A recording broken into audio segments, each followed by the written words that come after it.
We have 2 offices in Baton Rouge, with one at 8080 Blue Bonnet inside the Surgical Specialty Center and another located inside the Baton Rouge General. We also have locations in Gonzales at St. Elizabeth, in Walker at Our Lady of the Lake Livingston, and in Zachary at Lane Memorial Hospital. Brock offers same-day appointments as well as online virtual appointments. To find the best location for you, call us today at 225-924-2424.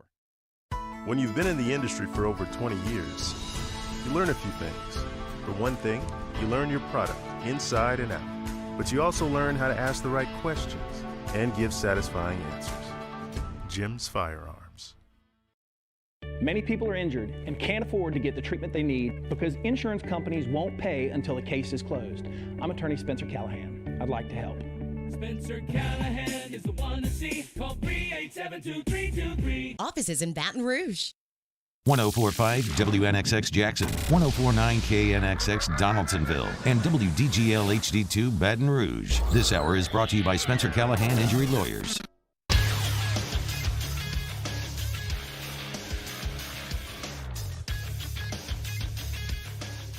Good morning, everyone. It's 7 a.m. on Friday, August 28th. Today in Baton Rouge, expect to see thunderstorms with a high of 84. Coming up today on Off the Bench, presented by All-Star Toyota, Hunt Palmer of the LSU Sports Radio Network joins us at 7:30. SEC Network analyst Cole Cubelic stops by at 8:30, and the Ott father Jimmy Ott will be here at 9:30. You can follow today's show on Twitter or Instagram at OTB_ESPN. Watch the show live on the 104.5 ESPN YouTube channel. Interact in the Bayou Ford chat. Make sure to subscribe to the Off the Bench YouTube channel for new content posted every day. Set your notifications as well. Hour number 1 of OTB starts right now.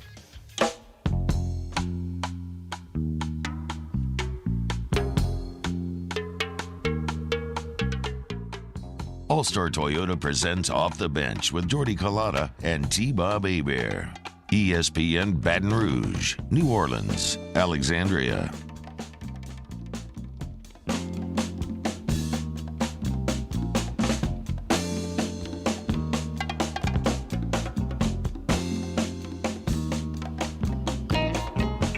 Off and at it, Off the Bench, 104.5 ESPN Baton Rouge, 100. ESPN Radio in New Orleans, 94.7 ESPN Alexandria, online, 104.5ESPN.com. Good Friday morning to you. Jordy Collada, T-Bob Hebert, Matthew Musso, Danny Cardenas here with you up until 10 a.m. this morning.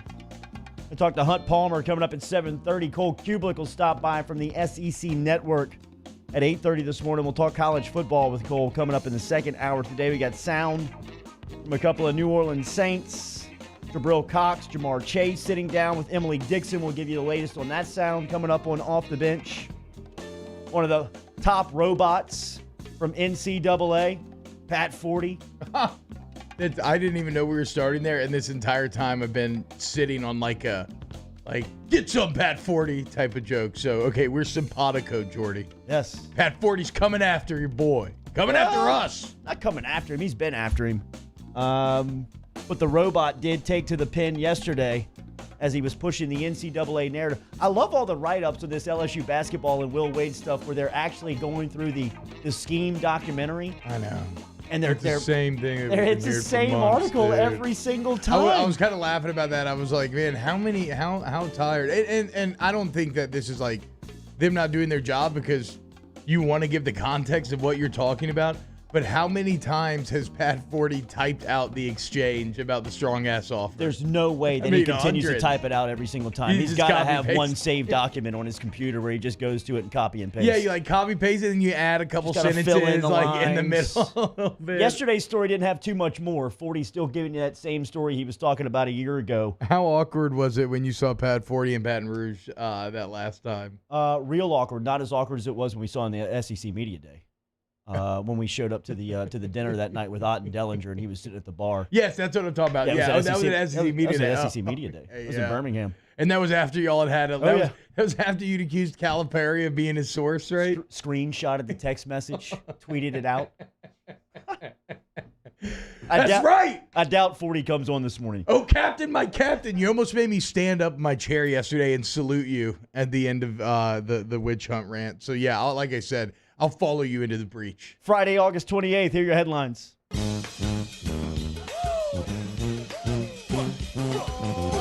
headlines on Off the Bench. Remember, you can search us on YouTube. You can find us on YouTube. We're on the 104.5 ESPN station there. You can jump into the Bayou Ford chat app on YouTube. All the highlights, like our conversations yesterday, some of our segments from yesterday, are at the Off the Bench YouTube page. Make sure and subscribe and get notified for all the content that's happening there.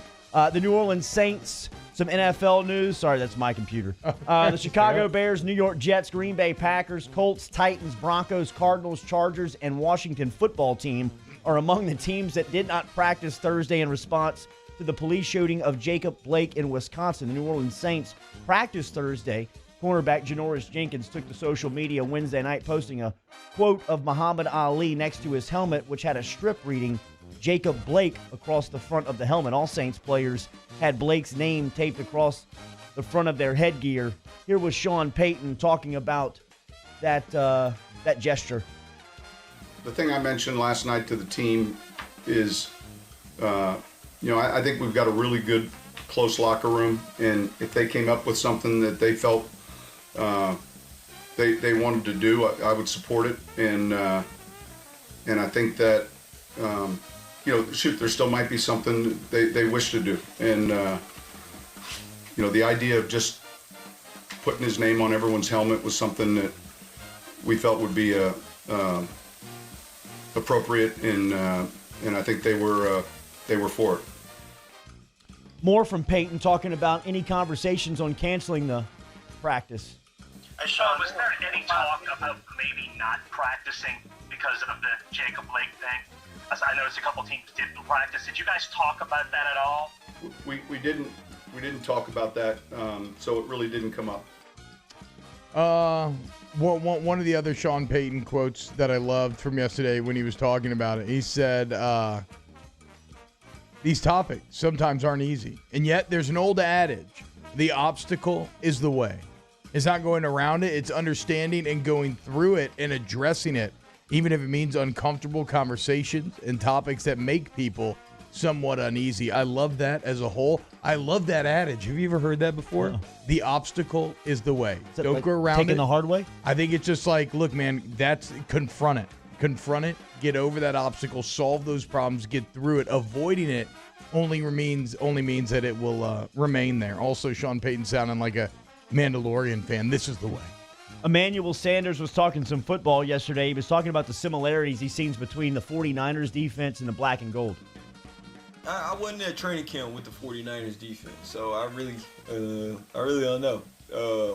When I got there, we were already practicing, and I wasn't even going against the defense. I didn't go against Richard Sherman, none in all that practice. But our defense, I was talking to the receivers coach, RC, and he was just saying how much better each year. They're getting better and better. So I know one thing, that they every time I catch the ball, the entire defense swarms to the ball, and they're trying to bat the ball out. Sometimes I get punched in the stomach because they're trying to just poke the ball out, and it's 5 seconds, 10 seconds after the play, they going after the ball. So I know one thing, those guys, man, they bring the energy and they fly around. And so I'm looking forward to seeing if, we can put it all together. But I got a feeling we're going to be a pretty good team this year.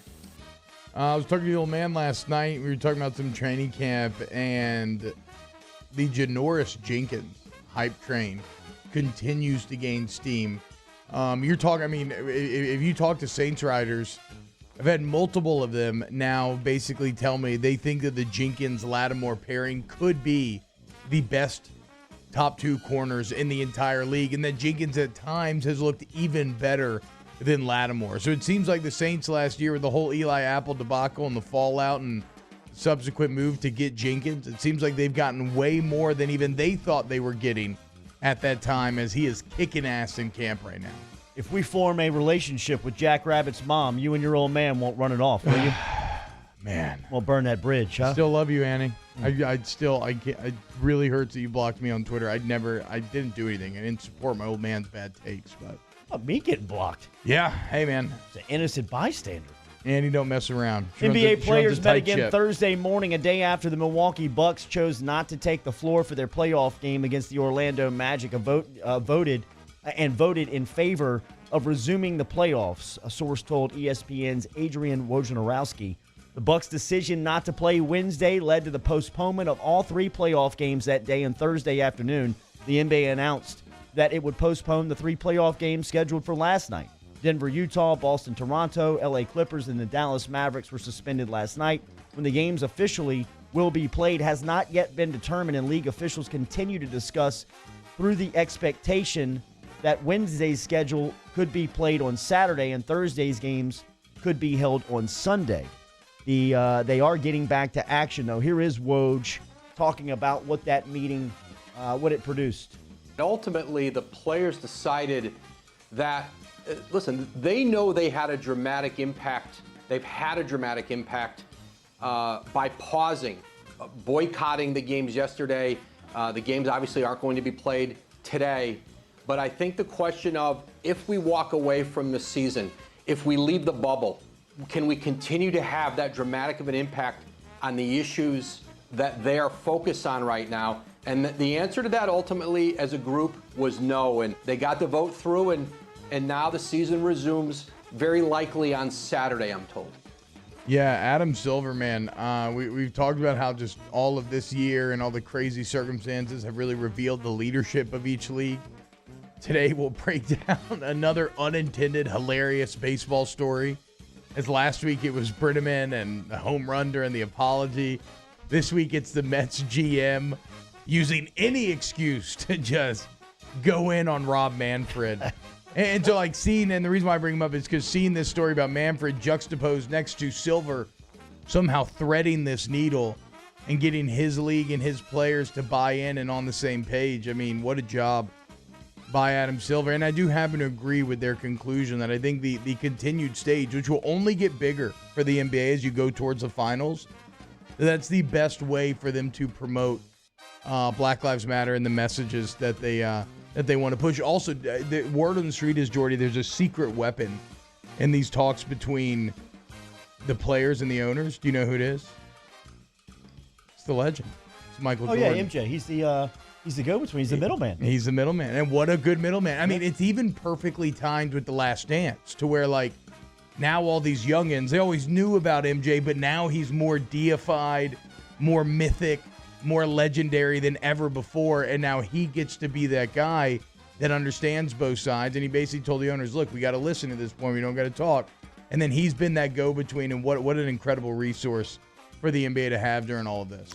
LSU football, Jabril Cox and Jamar Chase were speaking yesterday. We'll let you hear some of that coming up on OTB. College football also announced on Thursday afternoon, Clemson planned for is planning for 19,000 fans to be let into their stadium for games this 2020 season. And Hall of Fame basketball coach Lute Olson, who built Arizona into a national power and guided the Wildcats to the school's only NCAA championship, died at the age of 85 on Thursday. Olson was hospitalized last year after suffering a stroke and was recently moved into hospice care. His death Thursday was confirmed by his family to Arizona media outlets. Olson spent 24 seasons head coach as the Wildcats, guiding them to into 4 Final Four appearances, 23 consecutive tournaments, 11 Pac-10 titles, as well as a national championship in 1997. I mean, that resume speaks for itself. For me, growing up, Lute Olson and Arizona were it was some of my first college basketball memories, given that I think I was about 8 years old when they won that natty, so that was right when I start remembering watching sports. So, yeah, man, he's one of the greats. To all of his friends and family, and very obviously sorry for their loss, but I hope that today is as much a celebration of a life well lived and what an incredible career as it is anything else. Still remember Olson bringing those teams into LSU when Shaq was here as a youngster. That Shaq picture that's famous that you see in nearly every restaurant and establishment around the capital city of Shaq swinging from the rim with that big smile on his face is catching a follow-up dunk against Arizona. Some of John Brady's best home games against while he was LSU's head coach were some of those holiday games in the PMAC versus Lute Olson in Arizona. So Olson had a lot of respect from basketball fans around this area as he passed away yesterday at the age of 85. Rest in peace to Olson, and our thoughts with the Arizona basketball program. Those are your headlines was trending here on Off the Bench Daily. We're brought to you by All-Star Toyota. We'll talk to Hunt Palmer coming up in 15 minutes on OTB. Talk college football with Cole Cubelic. In the second hour, speaking of college football, 2 of LSU's leaders for their squad going into the 2020 season. Best wide receiver in the game, Jamar Chase, and new linebacker Jabril Cox were both speaking to Emily Dixon over at LSU. We got lots of sound to get to you next here on OTB. Off the Bench with Jordy Culotta and T-Bob Hebert. ESPN Baton Rouge, New Orleans, Alexandria. Daily brought to you by Coy's Diesel. Online at coysdiesel.com. 647-3699 is the phone number if you're looking for Coy and the crew this morning. You can get online and chat with sales. This morning you can schedule a service appointment, or if you need 24-hour roadside assistance, Coy and the crew can help you today. Online, coysdiesel.com. It doesn't matter if you drive a light, medium, or heavy-duty diesel truck. Coy and his crew are ready for you today. Online, coysdiesel.com. Coysdiesel.com, coysdiesel.com for all your diesel vehicle needs, right? We just talked about Shaq Diesel. Well, if he was actually a vehicle in some sort of transformer, he would go to Coy's Diesel for anything, for that 24/7 emergency roadside assistance, right? That's right. You break down on the side of the road, you call up Coy's Diesel, you go to coysdiesel.com, and it doesn't matter if it's like Sunday at 2 a.m., whatever it is, they got your back. You can also go on the site. You can shop by part, year, make, model. They got great drop-down menus, finding exactly what you're looking for. coysdiesel.com, coysdiesel.com. We opened up the playbook and expanded our coverage. Listen daily in high definition on 98.1 HD2. We are 104.5 ESPN Baton Rouge. This is big. Really big. I mean really, really, really big. Because Honda's summer clearance event is going on right now at Richards Honda. With 0 to the 4th power on brand new Honda Civics. That's 0 down, 0 due at signing, 0 security deposit, and 0 first month payment. Plus, summer clearance on every new vehicle in stock. Just another reason why people call Richards Honda the smart choice. I-12 at Millerville Road and richardshonda.com. Gulf Coast Bank and Trust is a local bank with a straightforward philosophy. It's about doing the right thing for our customers. Participating in our community with annual local fundraisers. Offering individual attention in a modern banking atmosphere with a trusted local company. Gulf Coast Bank invested in technology with a local touch, giving our customers the power to bank anywhere, anytime. We're building relationships through personal service as the bank that cares about you. Gulf Coast Bank and Trust, the bank that cares about you. I've been doing business with Luba for 25 years. They're dependable, trustworthy. It's just the attention to detail with our clients. Our folks have years and years of experience.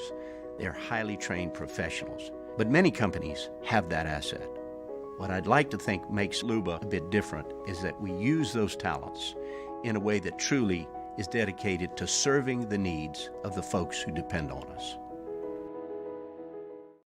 Are you a licensed contractor? There's lots of good contractors in Louisiana doing work the right way, but unfortunately, too many unlicensed contractors are working outside the licensing requirements. Working as a contractor in Louisiana requires a license for the company doing the work. The Louisiana State Licensing Board for Contractors wants to help you get licensed to allow you to conduct work legally. It's not difficult to get the license. We can help you. Go to lacontractor.org for more information. Licensed contractors, it's the law. Gulf Coast Office Products is a nationally recognized Savin office equipment dealer based right here in Louisiana. Over 100 employees strong, Gulf Coast has the boots on the ground to support all vertical markets, from education, engineering, legal, and finance. With the latest in office technology, from desktop to production segment units, Gulf Coast and Savin have the perfect fit for you. Call 225-756-2644. That's 756-2644 for Gulf Coast Office Products. At All-Star Toyota, you get it all. If you're in the market for an all-new Toyota vehicle, come see our friendly and knowledgeable sales team at All-Star Toyota. Located in Baton Rouge at the corner of Airline and Goodwood, we've been serving our community since 2005 by offering a large selection of new Toyota cars, trucks, and SUVs. Get behind the wheel of your dream car and take a test drive at All-Star Toyota today. Yo, join us for a TGIF edition of Hanging with Hester and Handy, presented by Richards Honda from noon to 3. We'll close the book on LSU and Saints practice this week, as well as get you ready for the first college football game of the season on 104.5 ESPN Baton Rouge.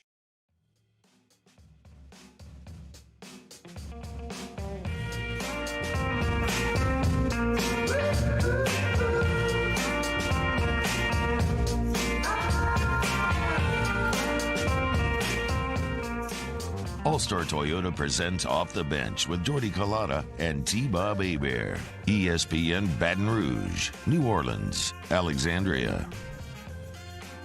All right, stick around. We'll talk college football with Cole Cubelic coming up in the second hour today. Cubelic will stop by from the SEC Network, ESPN. Of course, he hosts his show over in WJOC's three-man front coming up this morning. How does one practice with 5 linemen? That would be a better question for you to answer, not me. Yeah, I know. I'm saying I don't know. And I should know, and I don't know. Also, it's hard to know anything because I get it's a PR thing, but it's hard to know exactly what's going on. There's not a ton of information or insight outside looking in. I mean, are all these guys going to be out the full 10 days? I think then a reacclimation period? By SEC mandate, they'll have to be. And then so you're looking at what? I mean, so let's say it's 2 weeks. Or even if we said it was like 10 days from yesterday, it's going to push you about 2.5, 3 weeks from game time. What that means, I mean, what do you do over the next 2 weeks if you only have 5 linemen available? I mean, you could technically, and it's 4 scholarship guys, 1 walk-in, you could technically put together a single line to practice with, but then after that, it's just a very, and it's not unexpected. Like this is exactly what playing in this year is going to look like. These are the potential impacts, but we have now seen it was Oklahoma. They don't know if it was the offensive line, but they had an outbreak that pretty much wiped out a whole group that they said, it's a group that requires multiple players being on the field and playing very close together. That certainly sounds like the offensive line to me.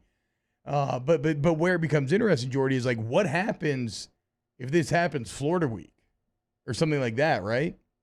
Do you go into that game with whatever 5 linemen you can put on the field? I mean, the potential impact for something like and maybe people are going to speak about immunities and stuff, but we actually don't know who had it and who was just maybe high risk exposed to it, right? In all of this, but the point is like the potential impact of a group having an outbreak like this at the wrong time could be massive. I mean, what does Vegas think about all this, right? You're trying to set lines, you're trying to do all these things, and things can change on a daily kind of basis like this. So just what's going on at LSU, I think very representative of some of the wild developments that will happen throughout this fall in college football. Yeah, like Sean Payton said a couple of weeks ago, I mean, this is going to be a part of the planning process. This is going to be a part of who will separate who is the best team in taking care of these protocols and making sure that you are paying attention to staying safe and staying quarantined and staying as healthy as possible throughout the season. Well, it's like, look, man, whenever you do something or whenever you're talking about something, you want to see, okay, what do the experts think, right? And is there a consensus opinion among the experts? Well, we cover the Saints. We listen to Sean Payton all the time. Like Jordy said, we know how he feels. But we both watch Hard Knocks. Like Anthony Lynn, right? He's banging the same messaging. So is Sean McVay. They're like, look, maybe even more important than football at times this year will be who is managing all this the best. And so if those 3 guys agree with that and you look at their resumes and where they're at, then absolutely that's something that you carry down to college football and that you need to be stressing your team that it's just as important as anything else that you will do this season to try to do your best to stay safe and stay healthy. But obviously it can be tough in a sport like football at times. Speaking of football, a couple of Tigers are speaking to Emily Dixon this week, including Biletnikoff Award winner Jamar Chase from last season and newly transferred in graduate transfer linebacker Jabril Cox. Cox was speaking with Dixon on what the transition has been like to the South. Yeah, it's been a pretty smooth transition. Everybody's just been embracing me. The guys, they're helpful in everything I need. The team, it's really one team, and we're all chasing towards a common goal. A lot of people believe that Jabril Cox had an opportunity to be drafted pretty high in the NFL draft. Some of the services came back and said that he could have been a first-round pick. Why did he come to LSU? I sat down with my parents, and we both thought about it. If I would have entered the draft, I wouldn't have been able to graduate. I graduated this past spring, so just getting my education was important first, and then just seeing all the weaknesses that I had and what I can build on, that's what made me into the portal and then come here to LSU. Wow. What was it about LSU that made the Tigers the landing spot? Yeah, it was amazing. It was just a sight that you could tell that everybody buys in, and this program is something that everybody enjoys and puts a lot of just hard work and money into to make it the best for the athletes. Yeah, it's something that I haven't thought about a lot, but Cox is, and he was even at, the premier FCS school, and you're talking about North Dakota State, but the upgrade in, like, facilities and just overall lifestyle where, I mean, you have all your clothes washed and everything. It has to be pretty stark for him coming from North Dakota and now seeing what they got going on here. Yeah, Cox is walking in. He's a new face in the defending national champs locker room, and he is considered a leader there. What's he taken from that role? Yeah, just being one of the older guys in the team, I know a lot of guys are going to look up to me, but also just understanding that there are already leaders on this team, so listening to them and then just giving input when needed. So it's not a clash really between both of us. So you just have to have that common ground between leadership and following to just meet the common goal. I mean, this kid sounds incredible. I love it. The maturity of that outlook and to break down kind of the more subtle dynamics at play there, speaks to someone who understands leadership, who understands what his potential role could be. He's got a lot of similarities, something that we haven't really talked about with him as much, that we used to really hammer home with Burrow. A lot of similarities about everything he's being asked to overcome this year, right? Coming from North Dakota, all of a sudden, I mean, just think about the culture shock on multiple different levels, right? Just the weather. Going from the freezing cold weather up there to now the just stifling hot, insane weather down here. You got to work into a new culture in terms of just North Dakota versus Louisiana. You got to work in with new teammates, with new coaches. And then because of who you are, you're expected to do this all successfully in a matter of a few months and be ready not just to play, but be ready to start and kick ass. And that is not a challenge that many people could overcome. But you hear Jabril Cox talking, it's hard to not believe in him. Bo Pelini was a familiar face that Cox was familiar with because of his days at North Dakota State, and Pelini was the head coach at Youngstown State for the past couple of seasons, going head-to-head up against Jabril for the past couple of seasons, and he was talking about what that relationship meant to Cox coming down to Baton Rouge. Yeah, before he was here and he was coaching me, I seen Bo as a fiery guy, but as I got to know him, he's really down to earth and he's a player's coach. He really cares about the players and how we operate, and he'll do anything for any of us. And I just love having him just being the one that I've seen at Youngstown State, a familiar face here, so he knows my capabilities of being a player. Yeah, Jabril Cox ain't worried about no Bo Pelini. He already put it on Bo Pelini when they ran into each other. Jamar Chase was speaking as well yesterday in that Cox sound, the Jabril Cox stuff, as you heard Ogeron say earlier this week, that nothing is official, but in the head coach's eyes, Jabril Cox is a starting linebacker, that outside linebacker on that second level of Pelini's defense. Jamar Chase, you know he's a starter. You know he's going to be one of the more dynamic players in college football this season. He sat down with Emily as well, and one from Chase talking about last season and getting the jewelry. It meant a lot to me, finally seeing the championship ring for my first time, that was my first one winning, so it meant a lot, It still feels fake to this day, but, every day I wake up and I see those rings, it gives me some reason to smile for. We talked to Jimmy Chase, Jamar's dad, a couple of weeks ago, and we've had Jimmy on a couple of times, and we mentioned his relationship with Mickey Joseph and how much that meant to Jamar in the recruiting aspect, and then once he got to Baton Rouge, and Jamar was talking about how that relationship has grown with his position coach. I've been knowing Mickey for a good while now, so our communication is very good. I can play with Mickey when I want to. Sometimes he does the same thing to me. He can call me up anytime. Same thing with the rest of the receivers. Our receiver room is just full of laughs and fun, but we always know how to switch and turn on that switch when it's serious mode. How about the chemistry between the top wide receiver in college football and his new quarterback here in his junior season? Me and Miles actually been hitting it a lot lately. I feel like me and Miles are on the same page. We have great communication right now, and I feel confident about each other. Wide receiver room is very talented. Here he is talking about that group. It starts at practice, of course, with the wide receivers. I'm not dropping passes, running great routes. It's the small things for receivers. Eye contact, hand-eye coordination. Stuff like that is going to make us better. So as long as I can push my guys and my guys push me, we'll be good.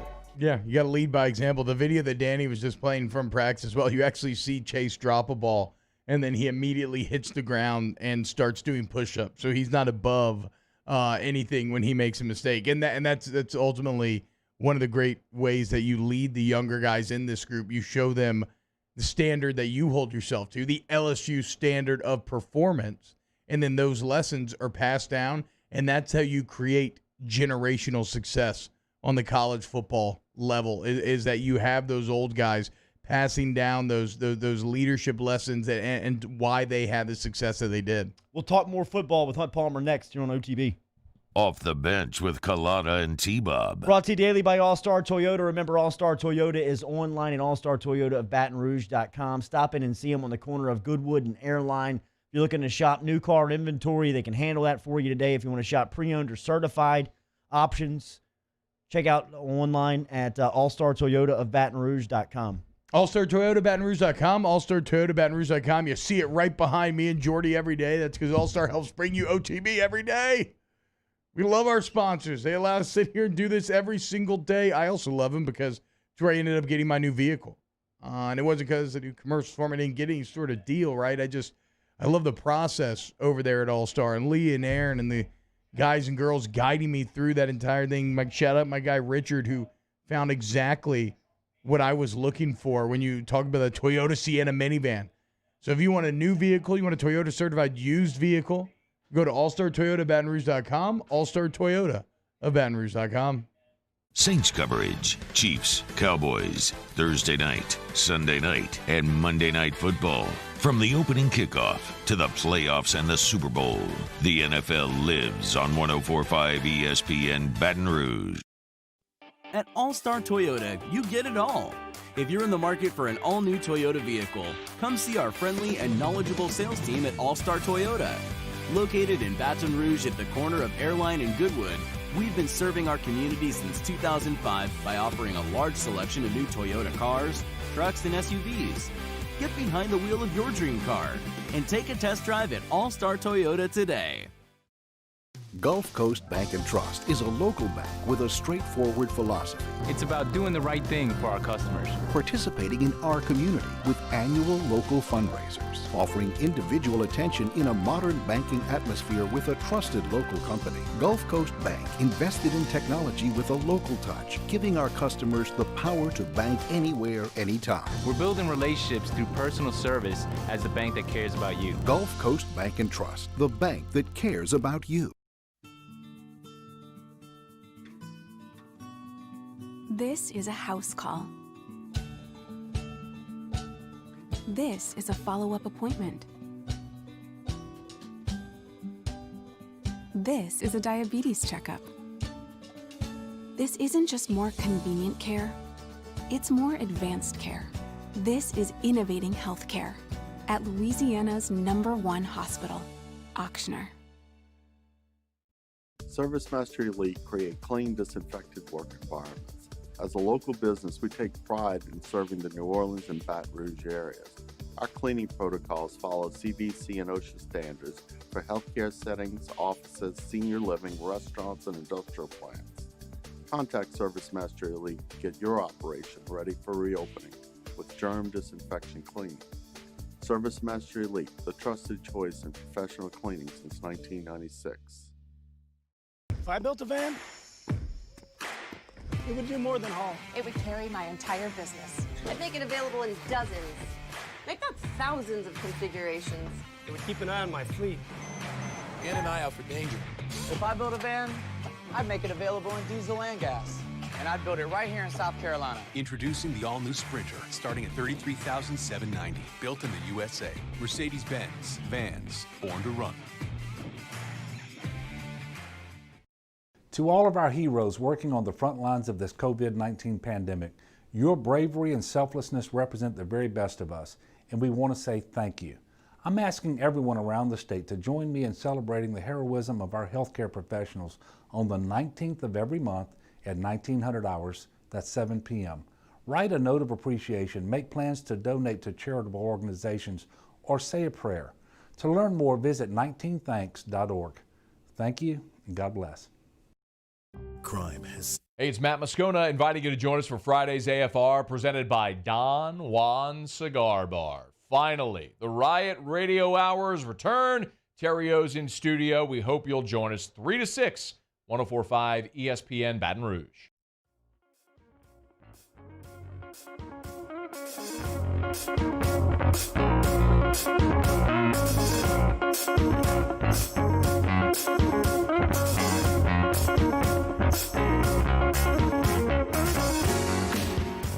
All-Star Toyota presents Off the Bench with Jordy Collada and T-Bob Hebert. ESPN Baton Rouge, New Orleans, Alexandria. Why? Remember, coming up in the second hour, Cole Cubelic from the SEC Network is going to stop by here 8:30. We'll talk college football with Cubelic here on Off the Bench. OTB presented daily by All-Star Toyota. Hunt Palmer, who is a great friend of our station. You can catch him out on Hanging with Hester, usually on Thursdays. Hanging with Hanny and Hester on Thursdays, and he's right here with us on Fridays on Off the Bench every Friday morning. Good morning, Hunter. How are you? It's been quite a week in the insurance biz, but I'm doing pretty good. Yeah? I was going to give you congratulations from a personal standpoint on your announcement last week on your engagement. Well, I appreciate that very much. A little sliver of good news here in what's been not everyone's favorite 2020.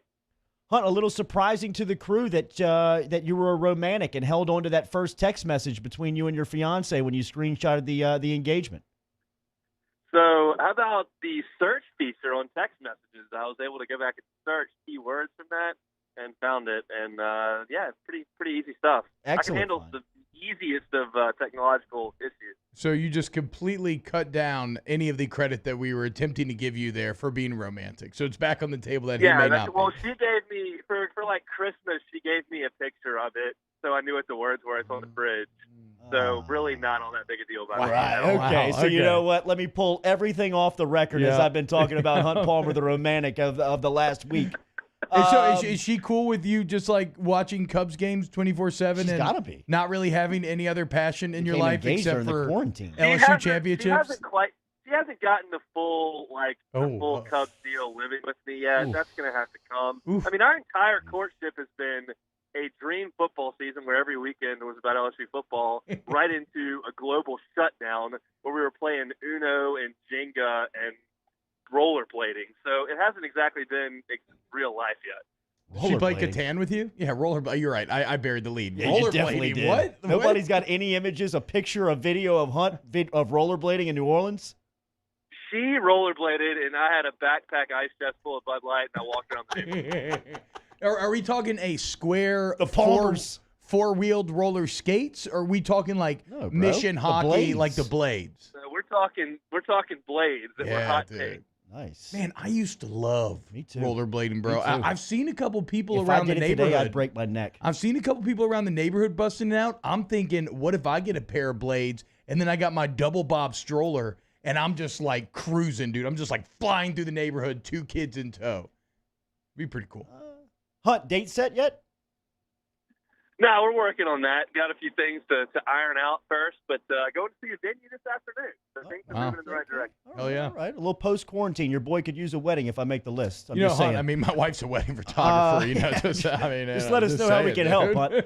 All right, so LSU football's in practice mode right now. They're about a month away, less than a month away. 2 days less than a month away from kicking off this season. As you said last week, we're just going with positive momentum. We're not talking about what ifs here. Any storylines jump to you as you've heard a little bit of the media and seen some of the sights coming out of the Ponderosa? You know, I think I've heard the most of people that I've talked to buzz about in terms of freshmen, about Eric Gilbert, and I don't know how to say his name, and I've tried to ask like 4 people, and no one can tell me, so I'm going to need some clarification on that. But either way, number 2, the freshman tight end, I'm told he's pretty good. I've heard a lot of really good things about Max Johnson. That doesn't necessarily mean that that's going to matter this year, but I've heard a lot of good things. I think it's going to be a really, really good team. I'm a little bit concerned about defensive end, and I hear the names that O throws around, and I'm kind of going, okay, we'll have to just see about that. Everything else, I feel really good about. When you look at this, when you look at a storyline like the offensive line, Hunt and I T-Bob and I were talking about it in segment number 1. There was a report out there that the majority of the offensive line is dealing with COVID. Do you think this is what the season is going to look like if it plays start to finish, that this is going to be one of the dynamics that you'll have to deal with as a college football coach or as a football coach in general? That's just the biggest thing when I heard the story on August 26th.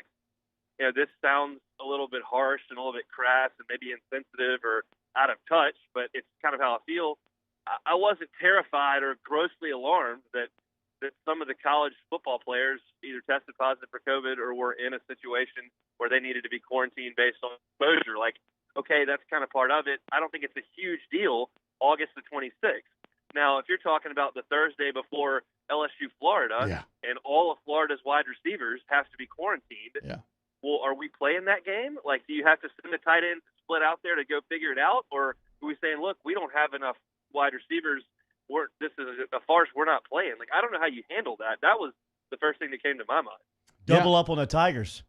I mean, right, like, what does Vegas do? Is that game then, like, off the books? Do they quickly readjust? No, I mean, the potential fallout for these things are massive because also, Hunt, correct me if I'm wrong, but when I look at the schedule, like, they pushed back the season a lot, but have they left themselves, like, weeks in the middle where they could be like, okay, we'll push back a week, we'll move this here? Well, you've got some wiggle room, and there's nothing to say you can't back it up into January like the NBA backed up into August. Like, that's not off the table.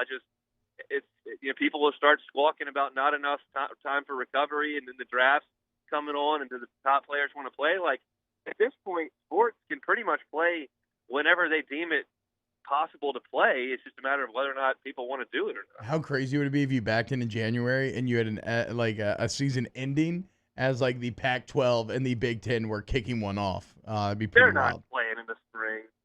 Oh, okay. Let's explore this a little bit. A little heat from Hunt here. I'm with you. Expound. I mean, it's the same thing. I'm not exactly reinventing the wheel here. Everybody's been saying the things that I'll bring up. It's just you can't. First of all, it's not that. What's going to be different between September 1st and January 15th? Second of all, you're talking about playing right up into the draft, which guys are not going to like.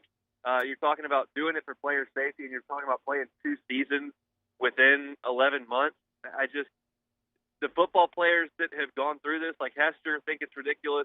The coaches who have gone through things like that, like Chiswick, don't think it's possible. I've tried to be open-minded because I realize that there are a lot of factors, and one of them is an astronomical amount of money that helps to fund everything else. And if there's a possible way to go get some of that money, I understand exploring it, but it seems disingenuous to say you're going to protect the players and then go out there and send them out there for 2 full seasons to play potentially, 24 games for Ohio State in 11 months. Yeah, I would have to imagine if it did happen, Hunt, that you'd be looking at like a 6 to 8 game season.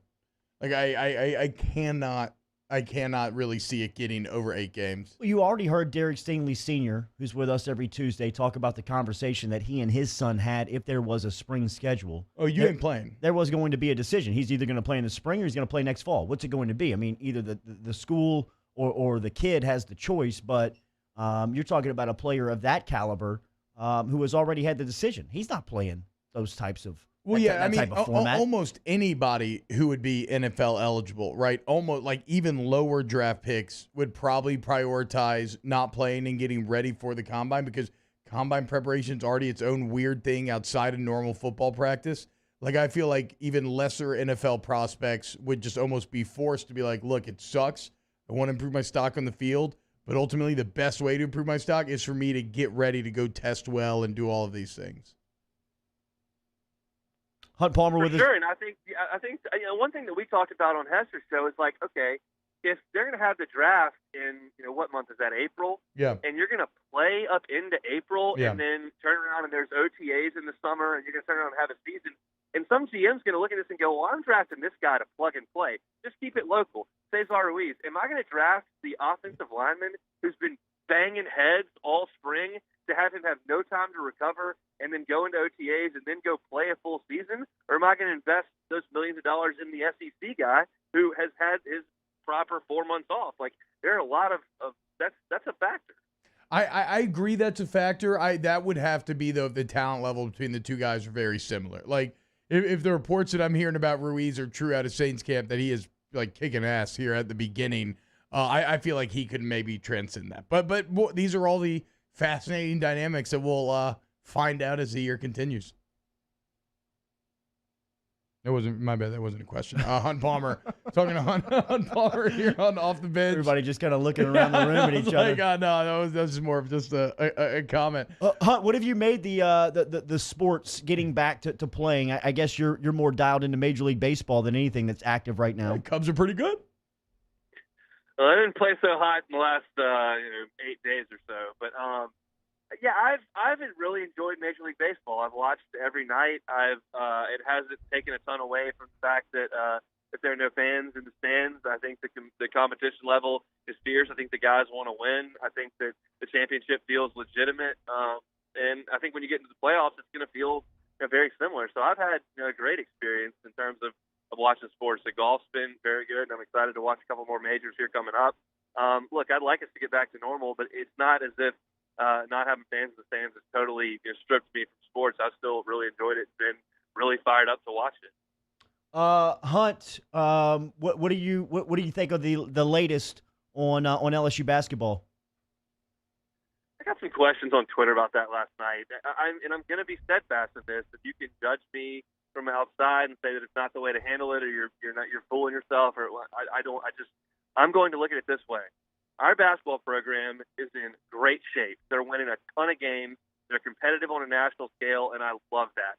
And until someone comes out and says LSU basketball is on 4 years probation, Will Wade has had a show cause, his contract's been terminated, and they've lost 5 scholarships over the next 5 years, I'm not going to read every opinion column or tweet or headline in the national media because there's nothing to it. Until someone tells me it's over, it's not over, and the team's really good, and I'm excited to watch it. And that's it. And the guys in the national media have a job to do. They're investigative reporters. There are columnists. The investigative reporters are supposed to talk to people and write stories. The columnists are supposed to share their opinions. I just don't have to care what they have to say. I'm not going to click it. I'm not going to read it, and that's fine. I'm excited for our basketball team to be awesome this year, and they're going to. Hunt, I love you. Your fiance is a very lucky lady. Enjoy the weekend. All right, guys. Have a good weekend. Debatable. We'll close that hour one next to who? Off the Bench with Kalana and T-Bob. Brought to you daily here on Off the Bench by Central Plumbing Company. Online, centralplumbing.org. You don't even know what it's like to have the Cubs on the TV every night yet. I mean, we got some steps left here, boys. Who rocks a button-down polo like our guy, Hunt? It's fair. That's fair. Central Plumbing Company, 925-8552, online, centralplumbing.org. Remember, if you lost power during the storm and you need a full-service generator, a full-home generator, they can sell and install it to you this morning online, centralplumbing.org, 925-8552. Yeah, I agree with Bo Wilson. We're dying on this hill. We're already pot committed, baby. We're in this fight. And LSU's winning. You'll be winning if you work with Central Plumbing for any of your plumbing issues. Look, as storm season shows no sign of abating, if you're watching some of the recent images that are coming out of the Gulf, if you want to get that generator, Central Plumbing will actually sell and install a full home generator so you never have to worry about losing power no matter what happens. Also, any plumbing problems, you know where to go. centralplumbing.org, 925-8552. In times of need, get a full list of phone numbers, websites, and other important emergency information on the Demco Stormwatch page at 1045ESPN.com. Hello? What's up, E? What you doing? Chilling at the office working. You? Hanging at the job site. Chilling. Roof's up? Hey, Greg, roof up? Roof's up. Roof's up. Roof's up. Roof's up? Roof's up. Roof's up! Roof's up! Beautiful roof every single time. True. True. Citizens Bank is proud to bring you the Fan of the Week. But during these times with no fans, Citizens Bank is switching its support to the Banking on BR campaign to raise money for the Baton Rouge Food Bank. You can help out by visiting brfoodbank.org or bankingonbr.com.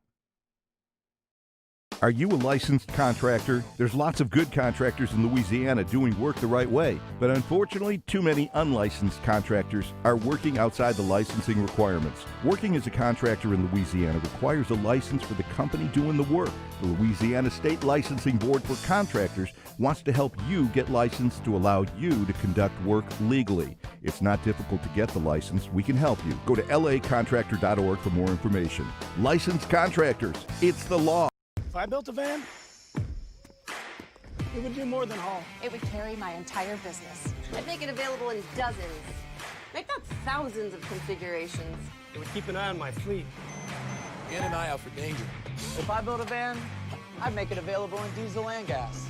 And I'd build it right here in South Carolina. Introducing the all-new Sprinter, starting at $33,790. Built in the USA. Mercedes-Benz. Vans. Born to run.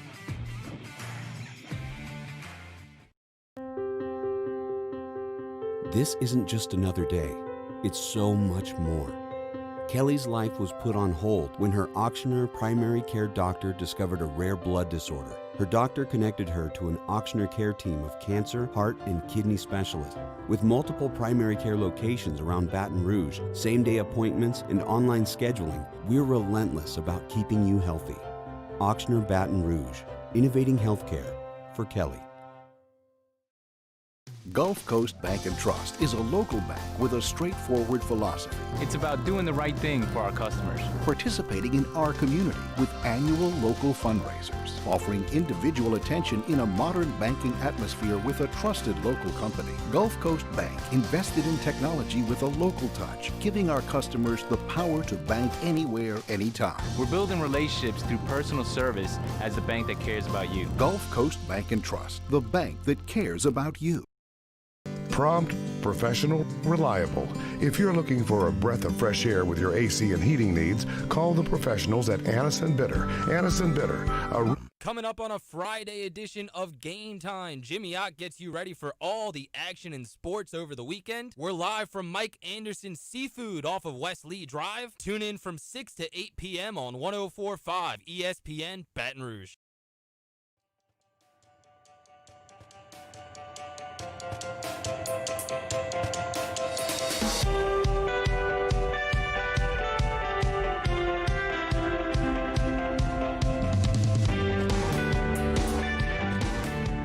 All-Star Toyota presents Off the Bench with Jordy Collada and T-Bob Hebert. ESPN Baton Rouge, New Orleans, Alexandria.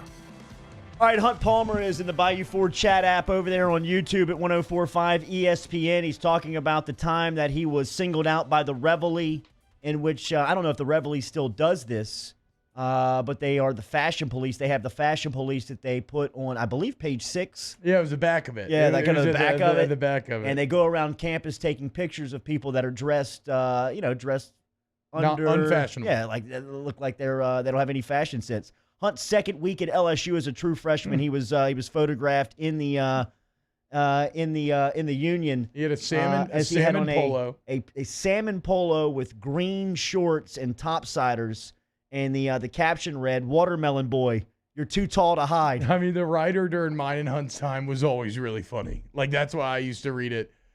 I'm assuming Tiger I Weekly. don't know for Tiger sure.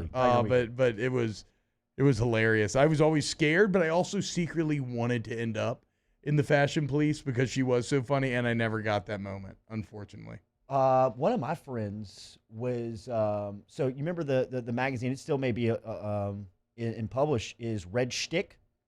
Remember that? Yeah. It was kind of like one of those local things. Yeah, it's a little more satirical, They had a girl who wrote a sex column in Red Shtick. There you go, Danny. And she brought she met one of my friends at a bar and took him home, had a one-night stand, and she wrote the next time about it, about how bad it was, but did not use his name. But y'all all know. They used like the whole scenario. Like, we met at Ivar's. Oh. I got his name there. He bought me a drink. He took me home. I was going to do this one-night stand thing for the first time in my life, and I'll never do it again. It's kind of like was the write-up, and she just went into like how bad he dressed, how bad his breath smelled, how bad like everything about his performance. I mean, like everything about it. I want to say one of my buddies had it like how you take like the magazine and have it like glossed and framed with something to highlight. Like did that and gave it to him for Christmas and like put it in his office. Sounds like he should have kept his socks on. I mean, that was probably his entire issue right there. Hey, look, honestly though, your boy might have needed that. That's just like film review. Okay, it hurts. It hurts. There's nothing bad than walking in Monday Let me see it. after a game on Saturday where you know you struggled, right? And you know the plays you struggled on. Now, you're going to learn some others that you did bad on. But, like, you know your lowlights. And that entire day of film, you're just kind of sitting there with a pit in your stomach knowing your time is coming. That's apparently seems like what happened to him. Although, I don't know if there was – well, I can't make that joke. Never mind. Yeah, he should have kept his socks on. So do you want to get to Brody I don't think Van we have Wagenen? enough time now. I thought you were because setting him I up. want to expound. No, I want you to were setting him up. I want to expound on this because 2020 keeps giving us just these unintended bits of hilarity, right? Last week it was Brenneman and him ruining his career, and then during the apology, a home run's hit, and he has to make this choice: do I continue the apology? Do I call the home run? It was hilarious. It's one of the funniest things I've ever seen. Well, the kind of Curb Your Enthusiasm future that we continue to live in this week. It's Mets GM Brody van Wagenen. Maybe we just play the sound and then we'll circle back around to it next hour. I don't think you have enough time. We'll tease it. We'll talk about the sound that Brody van Wagenen was talking about. He was talking about Rob Manfred. He ended up talking about his boss. All of that was caught on a hot mic. It is a nightmare scenario, especially for somebody that deals with microphones every day, to see what he's talking about. We will play the sound for you coming up at the top of the second hour. We will also talk to Cole Cubelic coming up in the 8 o'clock hour this morning. So we'll get back to football with Cole at 8:30 this morning as he'll be here from the SEC Network and ESPN. Remember, all of our sound here on Off the Bench is brought to you by Carriages of Baton Rouge. Anything you may have missed on the show, Hunt Palmer 30 minutes ago, anything throughout the week, Coach Ogeron's stopped by earlier this week was fantastic. Chad Durbin yesterday morning, all on Off the Bench's YouTube page. Make sure and subscribe and get notified there, and stop in at Carriages and check out their alternate game day logo and gear that they offer over at Carriages online, carriagesbr.com. Hour 2 next.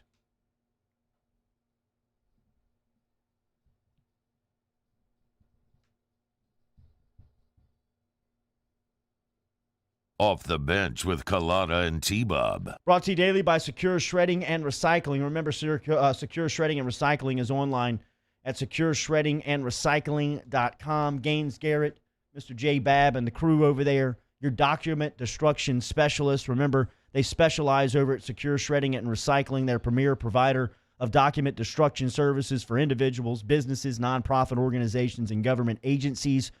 Get all the information online and learn about things like drop-off shredding, mobile shredding, hard drive destruction, all from Secure Shredding and Recycling. SecureShreddingRecycling.com, SecureShreddingandRecycling.com.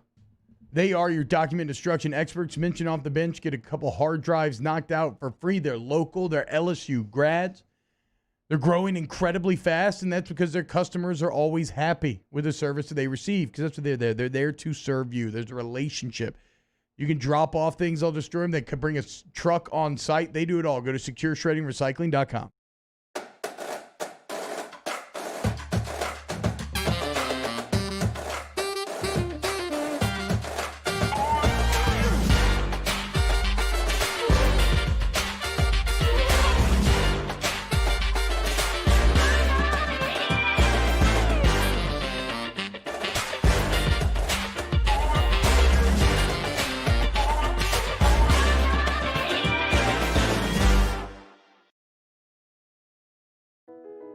I've been doing business with Luba for 25 years.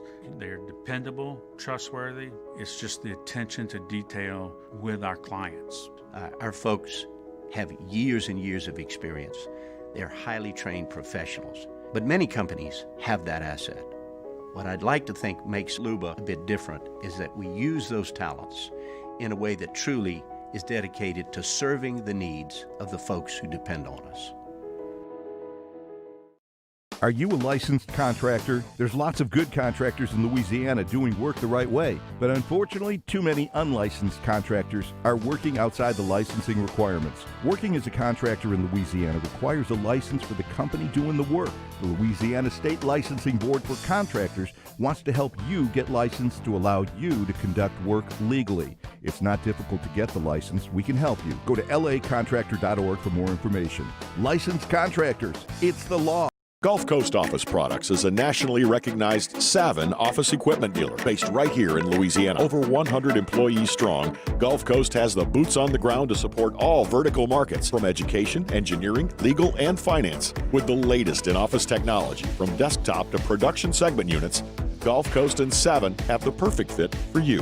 Call 225-756-2644. That's 756-2644 for Gulf Coast Office Products. At All-Star Toyota, you get it all. If you're in the market for an all-new Toyota vehicle, come see our friendly and knowledgeable sales team at All-Star Toyota.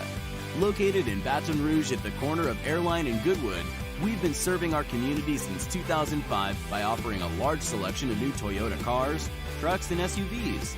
Get behind the wheel of your dream car and take a test drive at All-Star Toyota today.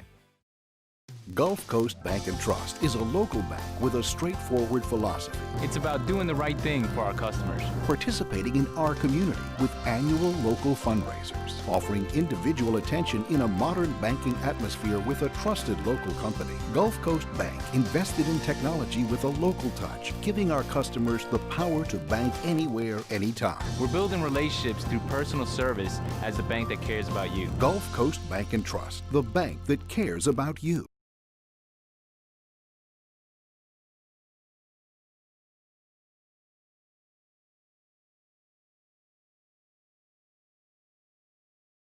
Is brought to you by Spencer Callahan Injury Lawyers.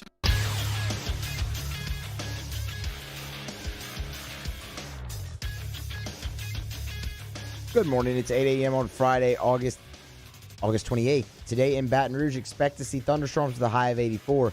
Still to come on Off the Bench, SEC Network analyst Cole Cubelic stops by at 8:30, and the Ott father Jimmy Ott joins us at 9:30. You can follow today's show on Twitter or Instagram at OTB_ESPN. Watch the show live at the 1045 ESPN YouTube channel and interact inside the Bayou Ford chat. Make sure you subscribe to the Off the Bench YouTube channel and set your notifications. New content is posted there daily. Hour number 2 of OTB starts right now.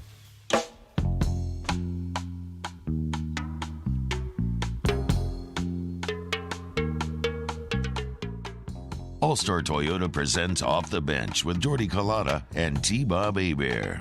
ESPN Baton Rouge, New Orleans, Alexandria.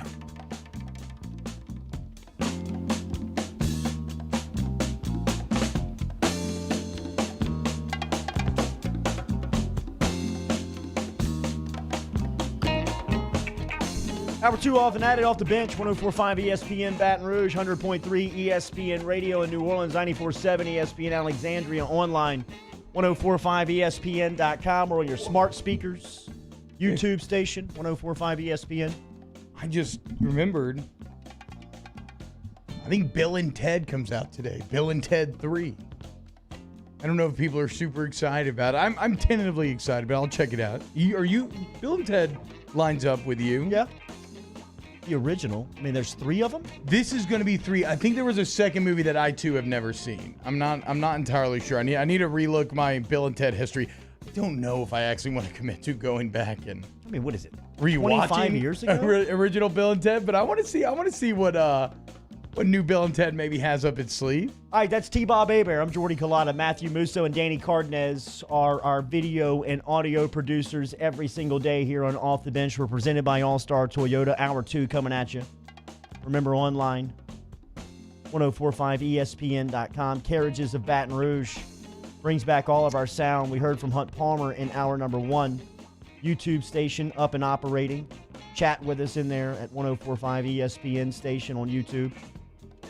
Talk to Cole Cubelic in 30 minutes here on Off the Bench. Got some sound coming up that we wanted to clear in hour number 1. I have seen both these movies. I just saw them so long ago that I can't tell which is which. There's Excellent Adventure, which is where they're trying to write that history paper, and they have the time machine, and they're That's the one flying I've all seen. over, meeting all the famous people. And then there's Bogus Journey, where Bill and Ted robot doubles are sent into the past to kill Bill and Ted. The only part I remember is that they team up with the Grim Reaper and they like beat him at chess and stuff. So obviously we are talking about two cinematic masterpieces, Criterion Collection quality of type of film. So I'm excited for the world's greatest trilogy to finally get its final chapter. It is easy to get yourself into a knot here on the microphone if you speak into it about, like we do, 10 hours a week for me, 15 hours a week for T-Bob.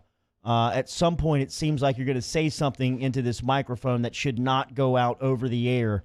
That usually happens on a hot mic in our business. That's about as low as it can get. That pit in your stomach, feeling. that feeling that you get, that hollow feeling in your stomach, the blood rushing out of your head where you become white and pale-faced when somebody tells you that the microphone is on after you've said something that you just don't want people to hear.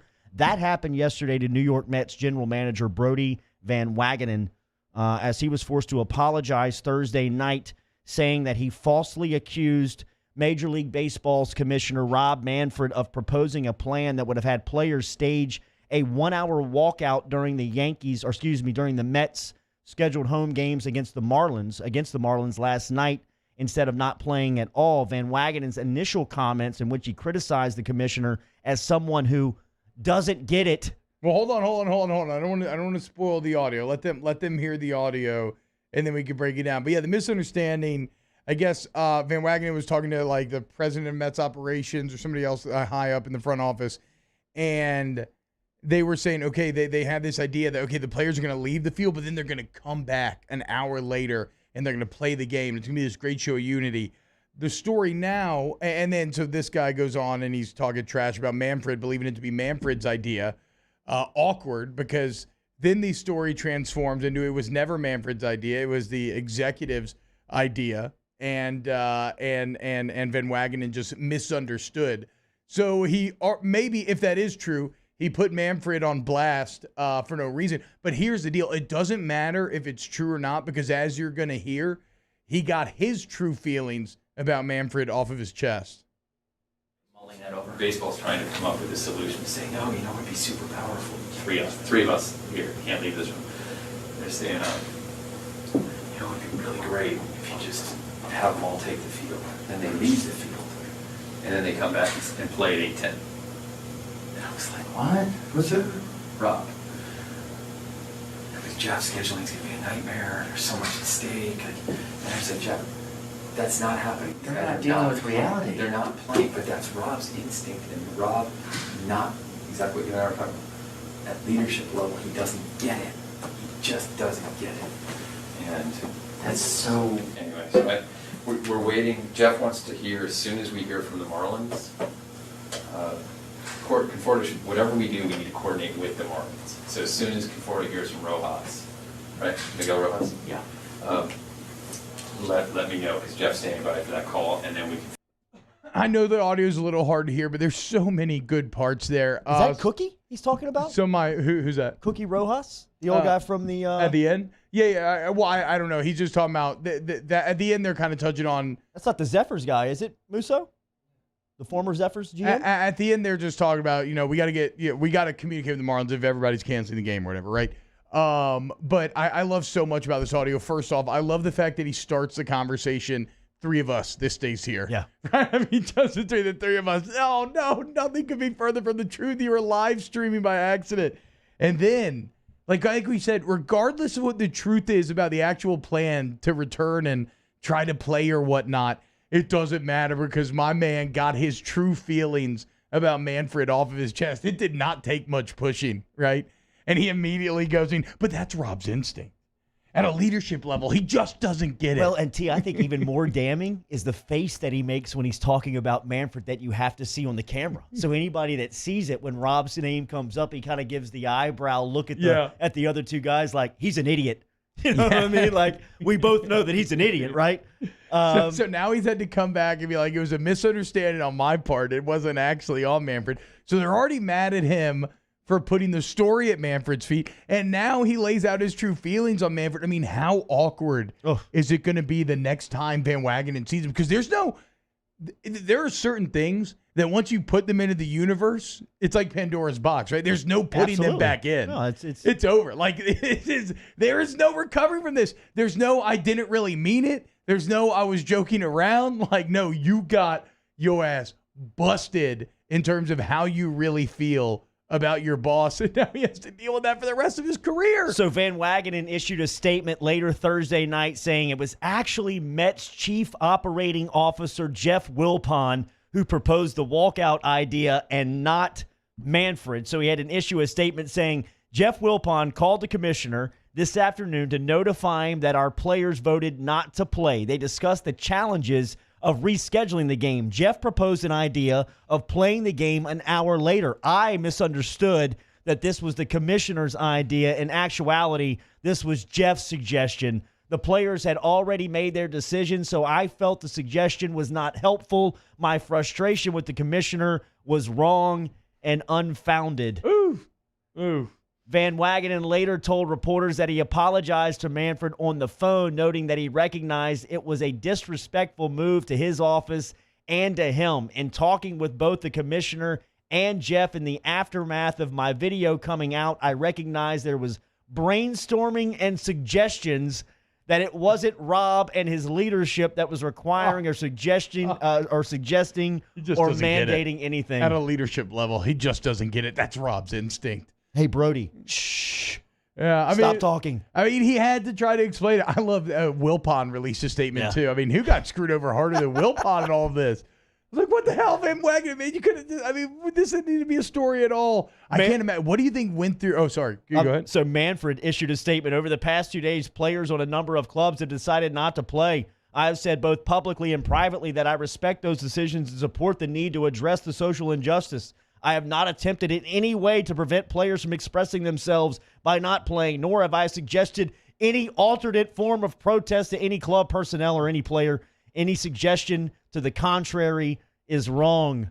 Who do you believe? Do you believe it was really Wilpon, or do you think it was actually Manfred's idea? No, I believe that it was Wilpon's idea. Okay. I do. I'm kind of with you. I don't feel too conspiratorial in this sense. It makes a lot of sense. What about you, Moose? If Rob Manfred was going to stage something like that, why in the hell would he choose to do it at a Mets-Marlins game? Very well said. Hey, Very well said. That's a good point. That's a good point. Baseball insider there. They just wouldn't do that. Yeah. Van Wagenen, dude. What do you think went through? Like, what was his immediate reaction when the text started rolling in? He had to feel like he was going to throw up. It's on a much grander scale, but I know the feeling. It absolutely feels like you're going to puke. Yeah, I guess it's like anything else you get caught in life. I got caught, dabbling with some things in high school at one time. That was a terrible feeling when you knew you were dead to rights. Like, just not good. Maybe your wife goes to your phone. She's questioning some of the subject matter of your texts amongst your friends. It's not a good feeling. It's not a good feeling at all. Sorry, but even those pale in comparison to what Van Wagenen has to go through. And now every time he sees Manfred, the relationship's done. That's a wrap. Put it on ice. All right, we have got a tier list. We're talking cereals next before we talk to Cole Cubelic at 8:30. Come back with us, OTB. Off the Bench with Jordy Culotta and T-Bob Hebert. ESPN Baton Rouge, New Orleans, Alexandria. All-Star Toyota of BatonRouge.com. Remember, you can find the crew over there this morning if you're looking for them. Aaron Piku in the sales department. Tommy Wagaspack over in service. Stop in and see them over at All-Star if you want new car inventory to search from. They got great new car selection over there, whether it's a Camry, a Corolla, an Avalon. They can help you get into a model today. If you want to lease a vehicle, let them talk about the rates and some of the numbers there today with you. Online, All-Star Toyota of BatonRouge.com. All-Star Toyota of BatonRouge.com. All-Star Toyota of BatonRouge.com. Toyota certified used vehicle. You'll get things that you normally get with new vehicles. You're going to get that great used vehicle price, but then you'll get the warranty and everything else that helps extend the value of your purchase when you drive off that lot. Also, look, you want some great deals on a new car, new 2020 Tundra, $4,500 cash back. How does that sound? Maybe you want a Sienna, get the minivan life for the kids, Camry, Corolla. They got it all and more. 13 brands in the All-Star family. Go to allstartoyotabatonrouge.com. Off the Bench, Hanging with Hester and Hanny, After Further Review, and more are all live daily on the 104.5 ESPN Baton Rouge YouTube channel. Subscribe now to interact with us inside the live chat driven by Bayou Ford. At All-Star Toyota, you get it all. If you're in the market for an all-new Toyota vehicle, come see our friendly and knowledgeable sales team at All-Star Toyota. Located in Baton Rouge at the corner of Airline and Goodwood, we've been serving our community since 2005 by offering a large selection of new Toyota cars, trucks, and SUVs. Get behind the wheel of your dream car and take a test drive at All-Star Toyota today.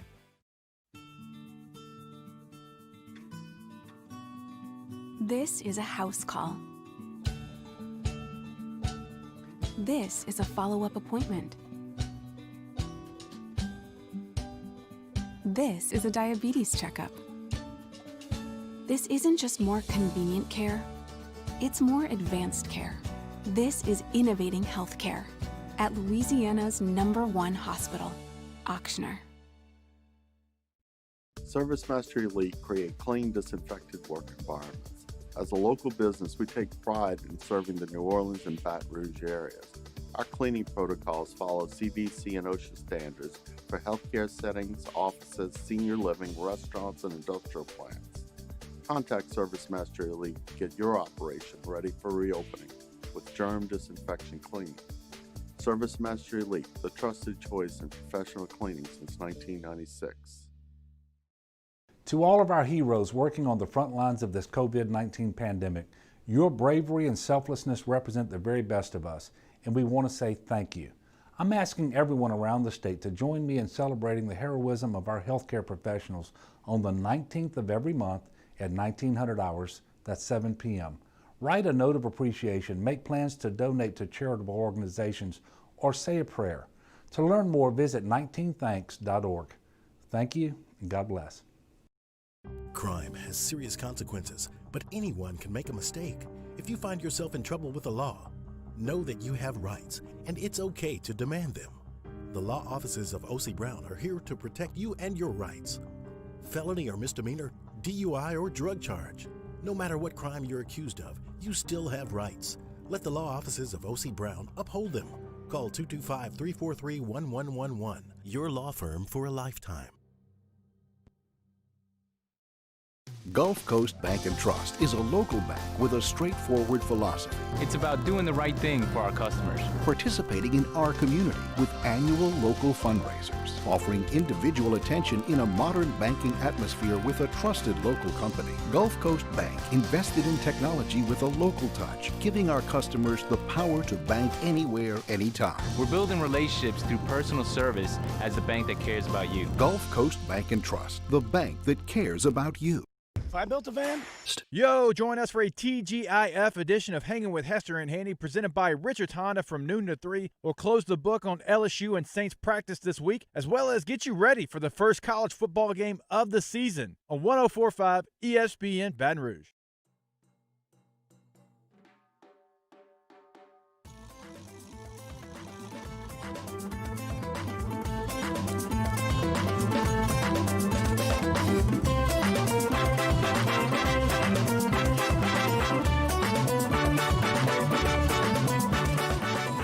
All-Star Toyota presents Off the Bench with Jordy Collada and T-Bob Hebert. ESPN Baton Rouge, New Orleans, Alexandria. Even worse for Brody van Wagenen is that he's to relive it all day. Oh, yeah. I mean, it's on every single platform. It's a hilarious story. It's something that everybody can relate to. So I Googled hot mic moments. Yeah. And he's first, just because he's the latest. A lot of politicians. Yeah, for sure. On this list.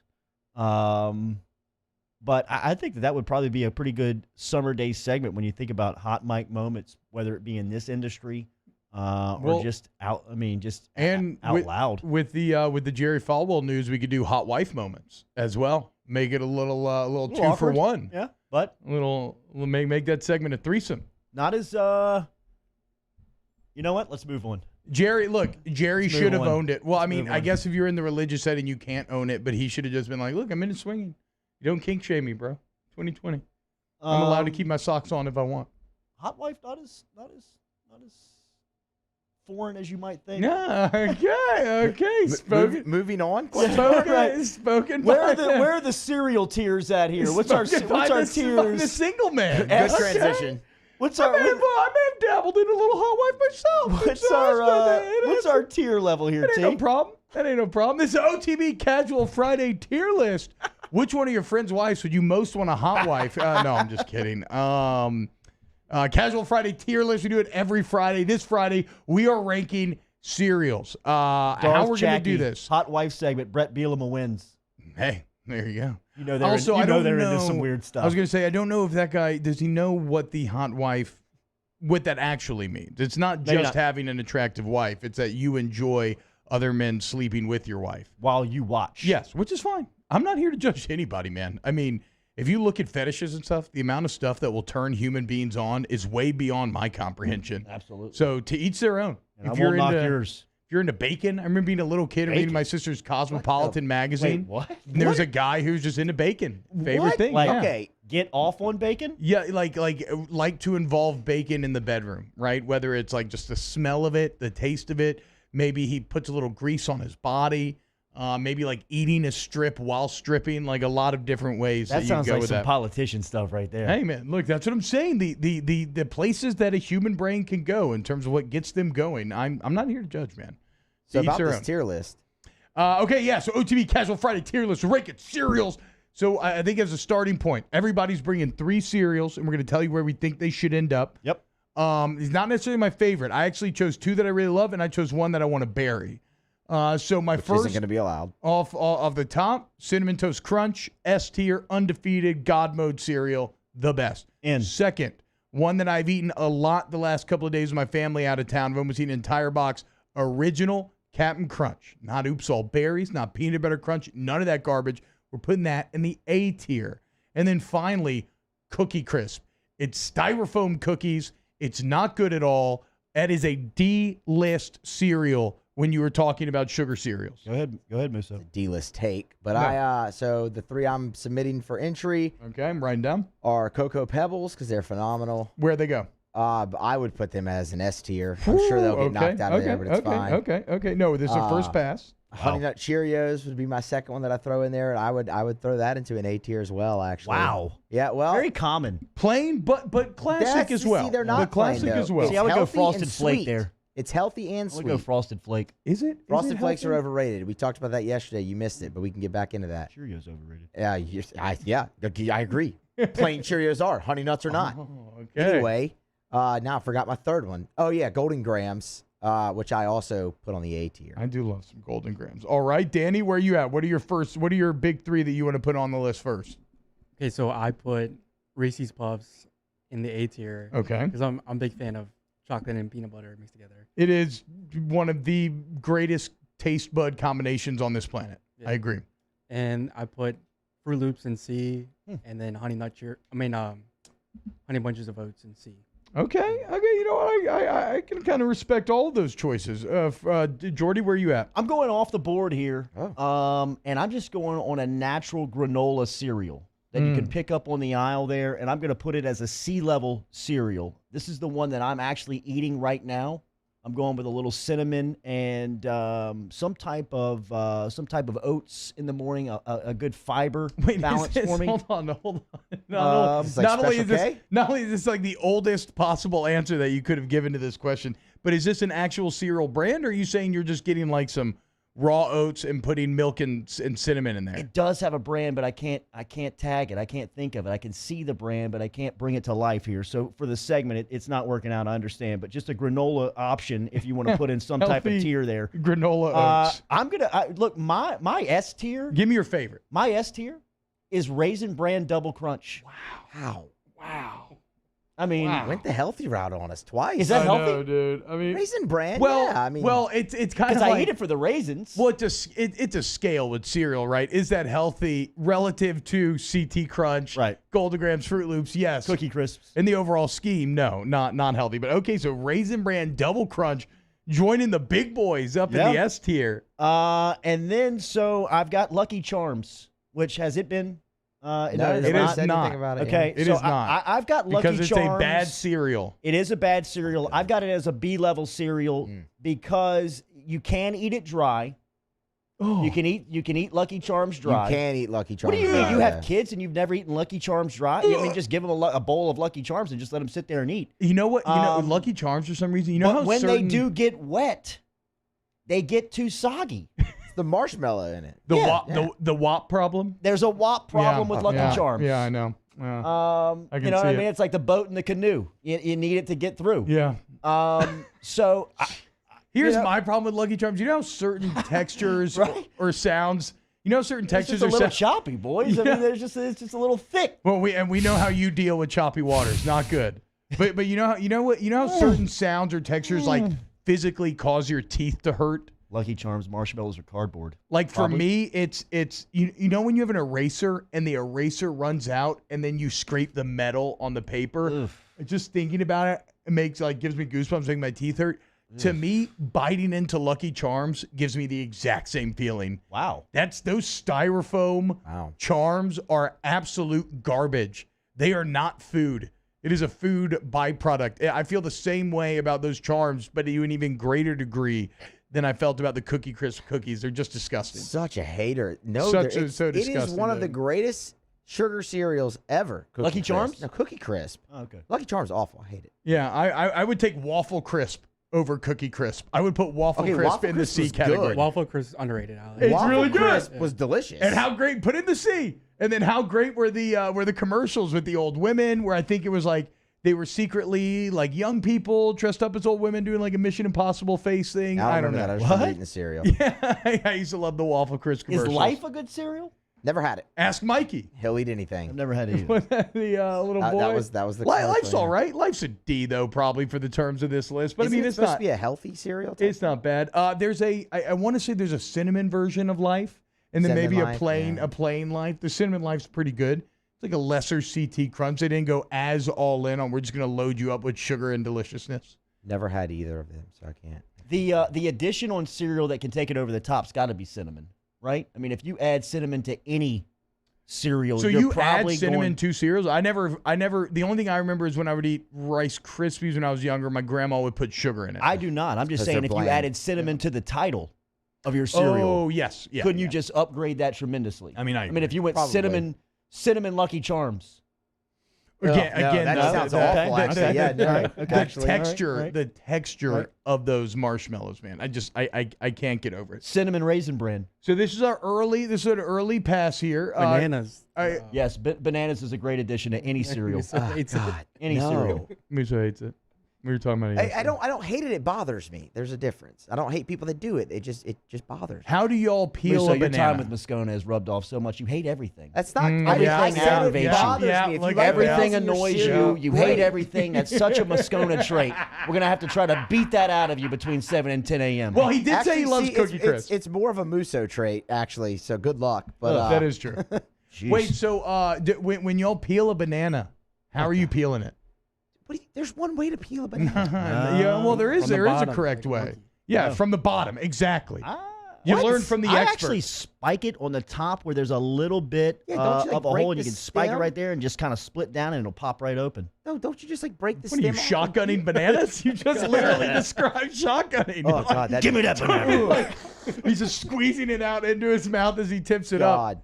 Take the whole thing. I'm That's with awful. Danny. If you are opening it by the top, by the stem, you're just complete. You're objectively wrong. Okay, who loves bananas more than any other beings on the face of this earth? Primates, right? Orangutans, chimpanzees. Do they peel them? And what they do is they pinch the bottom. You pinch the bottom, and Which it is the comes theory apart that I pretty much and just peels described. down perfectly. That's what I'm describing. So are T. you?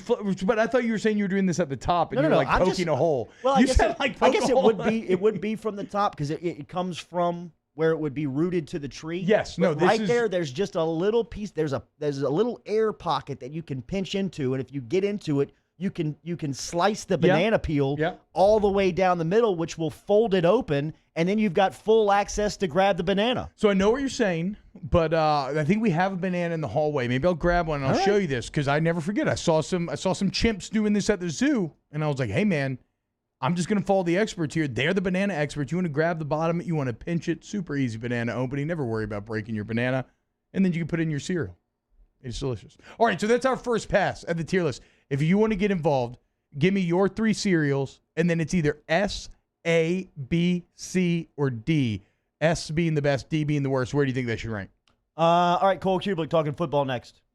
Off the bench with Kalana and T-Bob. Brought to you daily by the Lanois, Lanoix agency.com. Remember, if you're looking for insurance this morning, give a call to Randy, Brian, and David Lanois, 749-5640, online, Lanoix agency.com. Auto insurance, home insurance, business insurance, flood insurance, it's all good. Lanois could get you taken care of this morning. Online, Lanoix agency.com. Paul Pollard, use heavy cream in place of milk. Takes any sugar cereal to goat level. You are welcome for the diabetes. Damn, though, dude. Some heavy cream and some CT Crunch sounds so good. It almost sounds as good as getting responsible and affordable insurance policies from our friends over there at Lanois Agency. You can bundle your home and auto together. You get flood insurance, get max coverage at a great rate. When you have to file a claim, they're working on your side. They're always actively working to save you money and customizing policies for your specific needs. You're a small business owner, Lanois got your back. Have the conversation. Go to lanoisagency.com, lanoisagency.com.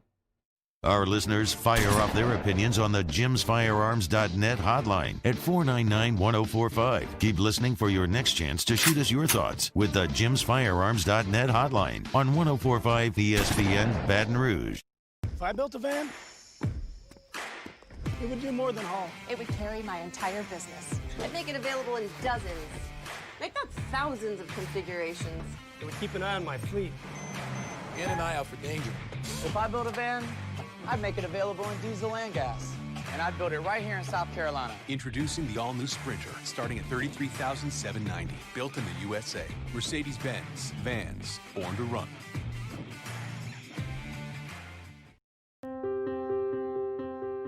This isn't just another day. It's so much more. Kelly's life was put on hold when her auctioneer primary care doctor discovered a rare blood disorder. Her doctor connected her to an auctioneer care team of cancer, heart, and kidney specialists. With multiple primary care locations around Baton Rouge, same-day appointments, and online scheduling, we're relentless about keeping you healthy. Auctioneer Baton Rouge, innovating healthcare for Kelly. I've been doing business with Luba for 25 years. They're dependable, trustworthy. It's just the attention to detail with our clients. Our folks have years and years of experience. They're highly trained professionals, but many companies have that asset. What I'd like to think makes Luba a bit different is that we use those talents in a way that truly is dedicated to serving the needs of the folks who depend on us. Are you a licensed contractor? There's lots of good contractors in Louisiana doing work the right way, but unfortunately, too many unlicensed contractors are working outside the licensing requirements. Working as a contractor in Louisiana requires a license for the company doing the work. The Louisiana State Licensing Board for Contractors wants to help you get licensed to allow you to conduct work legally. It's not difficult to get the license. We can help you. Go to lacontractor.org for more information. Licensed contractors, it's the law. Gulf Coast Office Products is a nationally recognized Savin office equipment dealer based right here in Louisiana. Over 100 employees strong, Gulf Coast has the boots on the ground to support all vertical markets from education, engineering, legal, and finance. With the latest in office technology from desktop to production segment units, Gulf Coast and Savin have the perfect fit for you. Call 225-756-2644. That's 756-2644 for Gulf Coast Office Products. At All-Star Toyota, you get it all. If you're in the market for an all-new Toyota vehicle, come see our friendly and knowledgeable sales team at All-Star Toyota. Located in Baton Rouge at the corner of Airline and Goodwood, we've been serving our community since 2005 by offering a large selection of new Toyota cars, trucks, and SUVs. Get behind the wheel of your dream car and take a test drive at All-Star Toyota today. Hey, it's Matt Moscona inviting you to join us for Friday's AFR presented by Don Juan Cigar Bar. Finally, the Riot Radio Hours return. Terry O's in studio. We hope you'll join us 3 to 6, 104.5 ESPN Baton Rouge.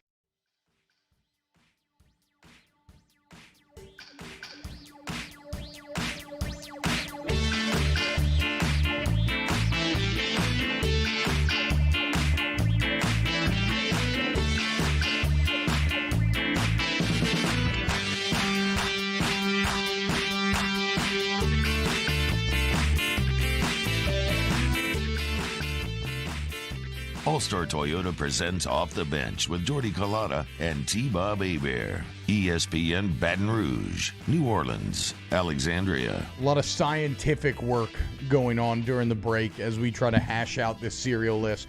I think by show's end, we will have the premier Casual Friday cereal tier list.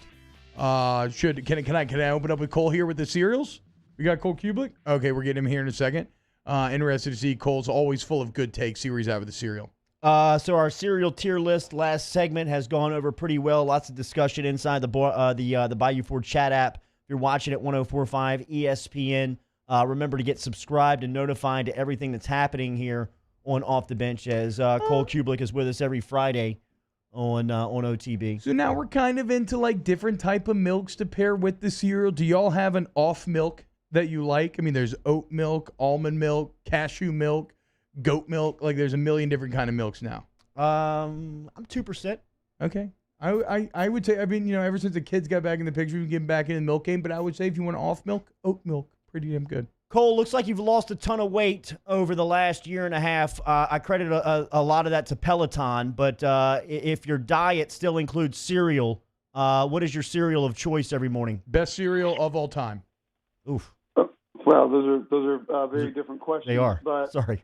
The best cereal of all time is, if you ask me today, if you ask me tomorrow, if you ask me Sunday, I would give you probably juggling answers between Cinnamon Toast Crunch and Fruity Pebbles. Okay. Yep. Oh, man. Cool. Dude, we are just, we are bosom buddies, my friend. I love you. That's disgusting, but okay. Yeah, Fruity Pebbles probably my more consistent go-to. The problem with Fruity Pebbles, and I don't know if this was like, if it was the size, if it was the amount that you could fit on a certain spoon, but my mother could not purchase a box of Fruity Pebbles without them being gone the same day. I mean, if it was dinner, if they got there at lunchtime, I mean, I had these monster bowls that were basically for preparing blueberry muffins or mashed potatoes or something, that I would just essentially have two of, half the box and then the rest of the box. And I will never forget the next morning. I'd be like, oh, they don't have any cereal. She's like, I bought it yesterday. I was like, well, it's gone. So the family size wasn't even enough. That family size was a joke. I don't know what family they thought they were feeding with that or for how long they were feeding them, but it wasn't mine. We were a family of two. It was me and my mom. So Wow. it still wasn't enough. Danny and I like to add on bananas as a topping to our cereal. I like a it too, couple for the of record. others like to sprinkle some sugar or cinnamon. Do you have any additions to your cereal? Well, I mean, when you were a kid, you would learn the trick of when mom had you eating, you know, Wheaties or Rice Chex or Cheerios. I mean, we all learned the sugar trick. And, I'm just going to sprinkle a little bit, you know, and it was the biggest spoon that you could find in the cabinet, and you just dumped it on there. And then all of a sudden you had, you know, Cinnamon Toast Crunch or whatever else was you wanted, you know, tricks or whatever. Bro, you can't be adding sugar to Cinnamon Toast Crunch. That's just like that's playing No, God not- at that no, point. I'm saying when you had the healthy cereal, you Yes, added the sugar yes. and Turn then it into was like it was like a Cinnamon Toast Crunch or something else.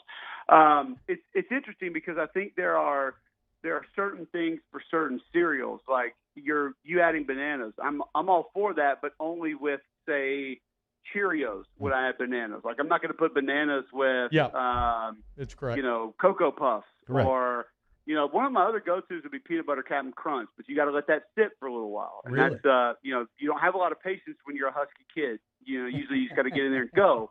But, you know, when you had the Captain Crunch, peanut butter would be my go-to. You had to let that thing sit in the milk for a little while, or else the roof of your mouth was going to pay for that for about a week. You didn't want that. So I'm cool with bananas, but only on certain cereals, not, you know, not. I like it in I my don't Frosted know Flakes. Why don't you put brown sugar on? I mean, I don't. I Unless you put eat grape nuts or something. Yeah, grape nuts, gross. Cole Cubelic from the SEC Network, ESPN. He's also the host of Three Man Front that you can catch on WJOX Radio that airs 10 to 2 Monday through Friday. What did you make of the story of Kentucky and Mississippi State not practicing yesterday? I don't have any problem with it. I think it's good for college football players to have a voice. I think it's good for them to share their opinions, share their feelings, and to be able to have the power to demonstrate. That's what this country is all about, and there's nothing wrong with it. I do wish that, from what I've heard and what I've been told, and again, I wasn't there, I wasn't in Starkville, it seemed like the demonstration in Starkville lacked a little bit of organization. And I would like to see, from what I've been told, I'd like for that to improve a little bit more. But when you see the social media stuff coming out of Lexington, it feels like the coaching staff was behind it. It feels like it was something everybody knew about, and it was something that was very well organized. And I think you bring more power behind that, and when you bring more organization with something. Now, there are certain things that just happen on a whim, and there's nothing wrong with that either. But I'm all for college football players having a voice. And if there's something that they're passionate about and something that they want to share their opinions and feelings on, they should be able to do that. Not everybody's going to like it, and that's probably why they're doing it. So I'm one of those weird guys, man. I'm just gonna tell you real quick. Like I was doing my show in Huntsville with Archie Shea, which you guys both were on when I was doing that on the Ump Up in Huntsville. We would hang out at media days and whatnot. And, the Kaepernick stuff started happening when I was on radio up there, and I almost felt like it wasn't fair for me to really get into that conversation, and not because of black and white, but because, and you guys may feel similar ways to this. I grew up a Pittsburgh Steelers fan. My dad went to Hampton High School in Pittsburgh, Pennsylvania. His whole side of his family grew up in Pittsburgh. I have deep roots in that city. So that is my team, and I was a Steeler fan long before I was an Auburn fan or fan of any college football team, because that's what we watched as a family every time we got together. I literally cannot verbalize to you right now what it would take for me to say I'm never watching another NFL game. Yeah, I don't know what you, that dude. is. I mean, you would have to publicly slander my wife and children in a way that was just unforgivable. I mean, I'm talking, and I still might peek at it. Even then, I'd be like, to be honest, they made a lot of good points. I mean, my kids can be kind of annoying sometimes. My wife's constantly on my ass. So it's hard for me sometimes to relate to the people who say I'm just turning that off or I'll never watch it, because I'm not that guy. So if an LSU football player wants to demonstrate something that he's passionate about, there's literally zero part of me that's not going to watch the Alabama LSU game or the LSU Auburn game or the LSU Mississippi State game. Like, my brain won't allow me to hit that switch to turn that off. I feel the same way about the NBA. I'm a big NBA fan. I don't have a team. I've always been an individual guy. I was a huge Shaq fan before he went to the Lakers. I was a big Barkley fan growing up. I loved watching Rodman play. So I've always been more of an individual guy, which I think that's sort of an individually driven league. But there's nothing that they can say or do or demonstrate or protest or whatever that's going to force me, my brain, to say I'm never watching that again. Yeah. Like, I want to watch Luka Doncic. I want to watch James Harden. Yeah. I want to watch Giannis. I'm not going to not go watch those guys. I've always been able to separate it. Like, Kanye West is my favorite artist. I've seen him in concert double-digit times. There's nothing that he can say in some presidential campaign. There's no rant he can go on. There's nothing that he can tweet that will ever force me to say, I'm never listening to another Kanye track. It's not happening. Like, some people's brain works the opposite of mine, and I understand that, and that's fine. I'm not mad at that. But my brain just doesn't function in a way that when I see someone sharing their opinion or feelings on something, and I also enjoy what they do athletically, that I'm going to mesh those two together and say I can't have one without the other, because I believe that I can. Cole Cubelic from the SEC Network, ESPN, joining us here on Off the Bench, just like he does every week, brought to you by Tex Morris and Edward Jones right here on Jefferson Highway. A couple of Auburn grads supporting each other here in Baton Rouge. You brought up Mississippi State, and earlier when Mike Leach got to campus, he said some things that ruffled the roster and had some guys transfer out. You mentioned that yesterday looked a little unorganized. Is he the right guy to handle something like this? I do not know, Jordy. I don't know the answer to that question. I haven't spent enough time around him to know that. I don't think that he's the wrong guy per se because of some of those things that happened early on.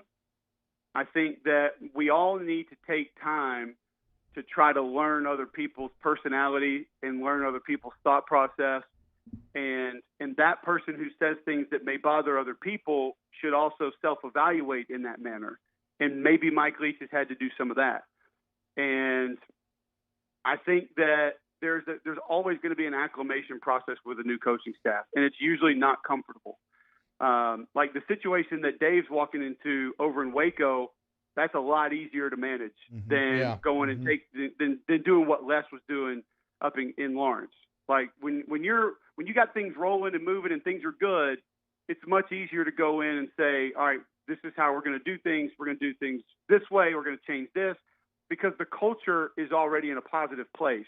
And I don't necessarily think the culture in Starkville is in a negative place. I really don't. I think a lot of Joe Moorhead, I think if people would have taken a step back and looked at the amount of suspensions that they had, guys that had to serve, and the specific key injuries that he had to deal with, and the lack of players that probably were true fits for what he wanted to do, people may have had a different opinion for what that team was and what that team did the last 2 years. I think he's a hell of a football coach. But there are different people in positions of power in this league, two mainly in the state of Mississippi, that think that they need things other than guys that can just coach football to direct their football programs.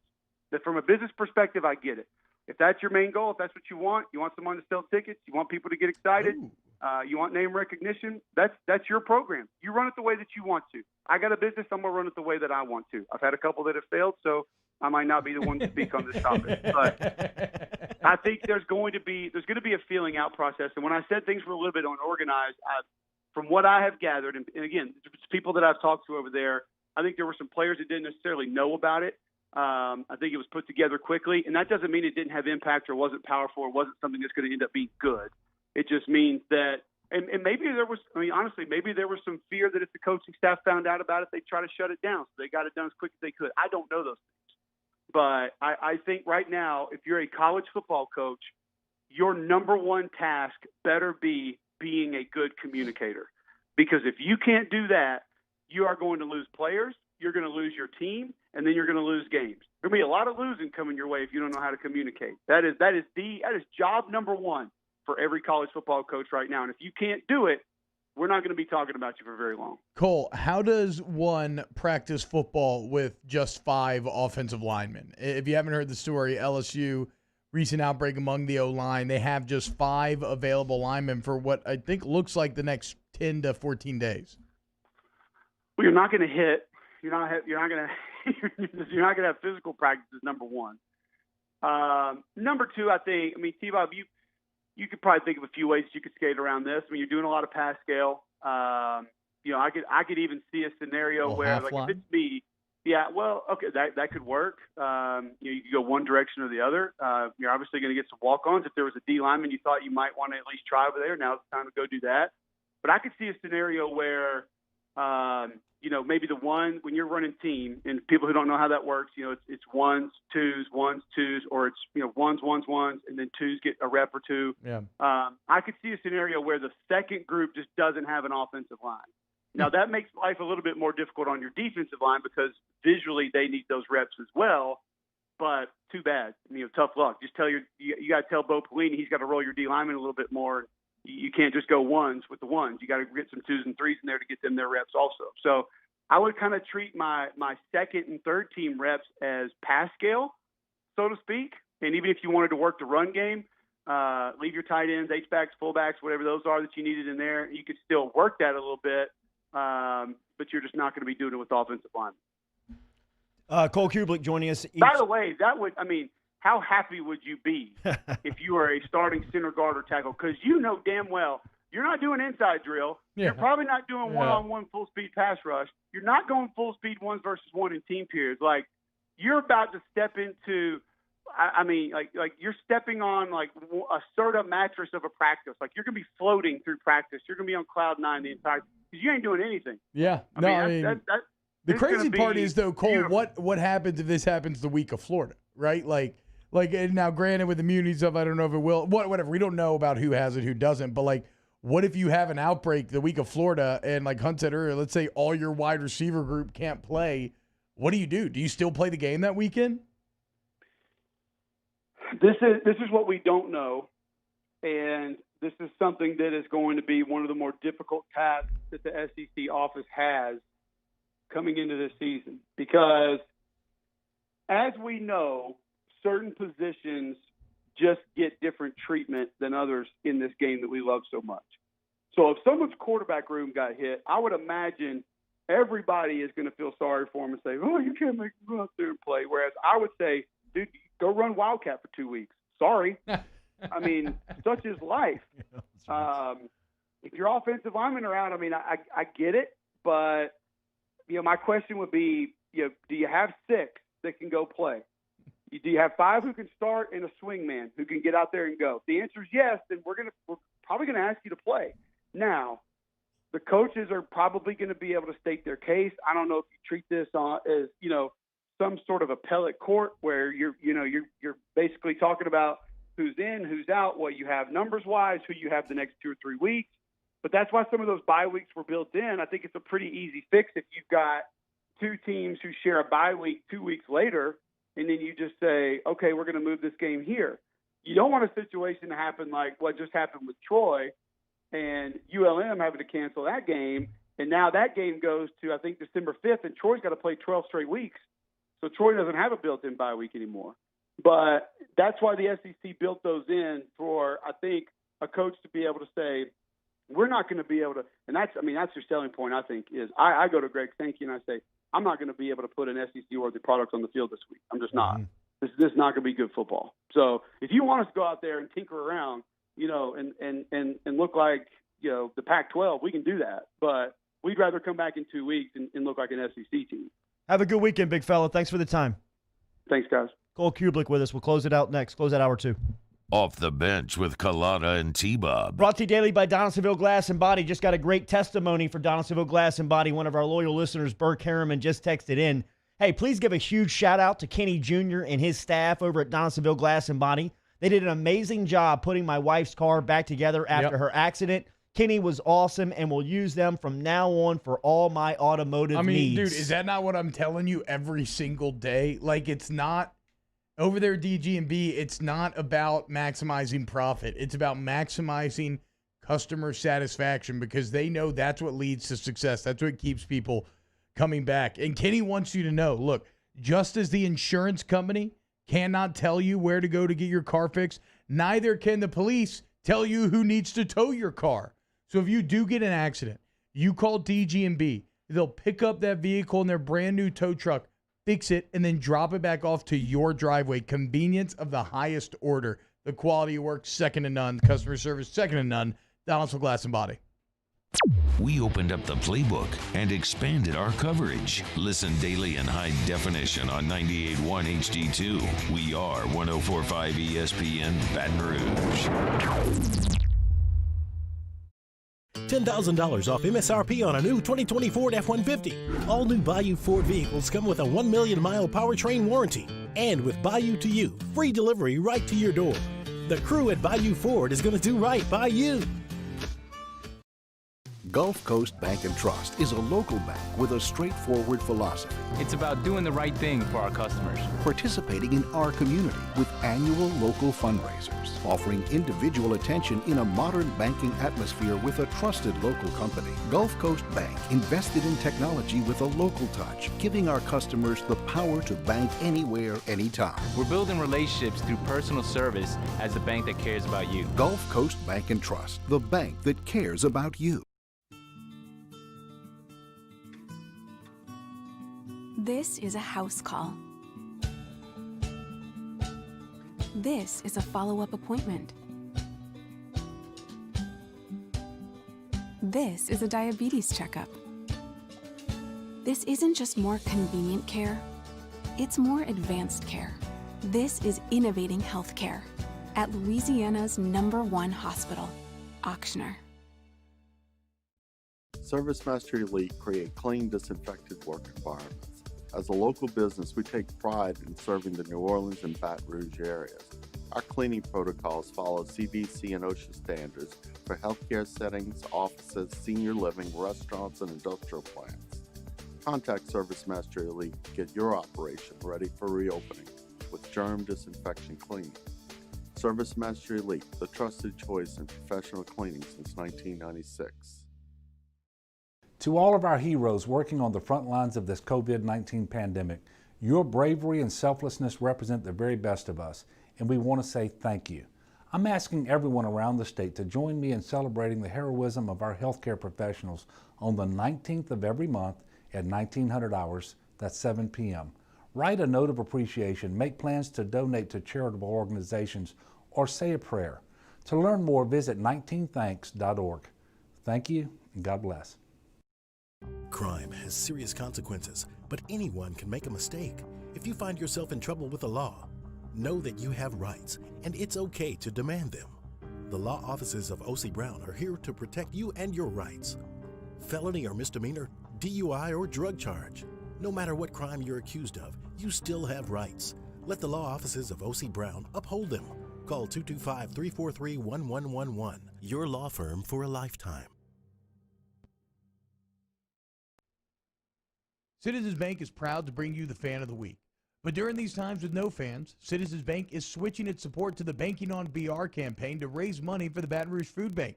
You can help out. Coming up on a Friday edition of Game Time, Jimmy Ott gets you ready for all the action in sports over the weekend. We're live from Mike Anderson's Seafood off of West Lee Drive. Tune in from 6 to 8 p.m. on 104.5 ESPN Baton Rouge.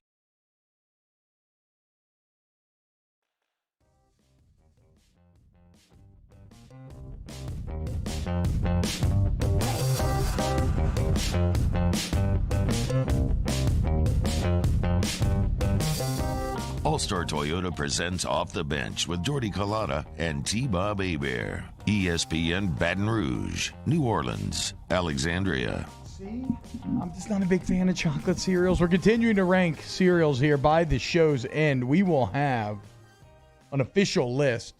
I'm doing a first pass right now. Welcome back, OTB. Getting ready to kick off OTB OT. Ben Mintz is stopping by. We'll check in with the Oddfather. Also, I want to have some NFL conversation next hour. I've been thinking a lot about the league. Look, college football is a little hard to talk about because all the stories right now we've kind of run through in this super extended offseason, and a lot of the breaking news just has to do with like COVID-related matters. And so it's hard to just sit there and talk about the actual football, right? In the NFL, it's a little easier, and it's a lot closer. I mean, it's August 28th, boys. We're 2 weeks away.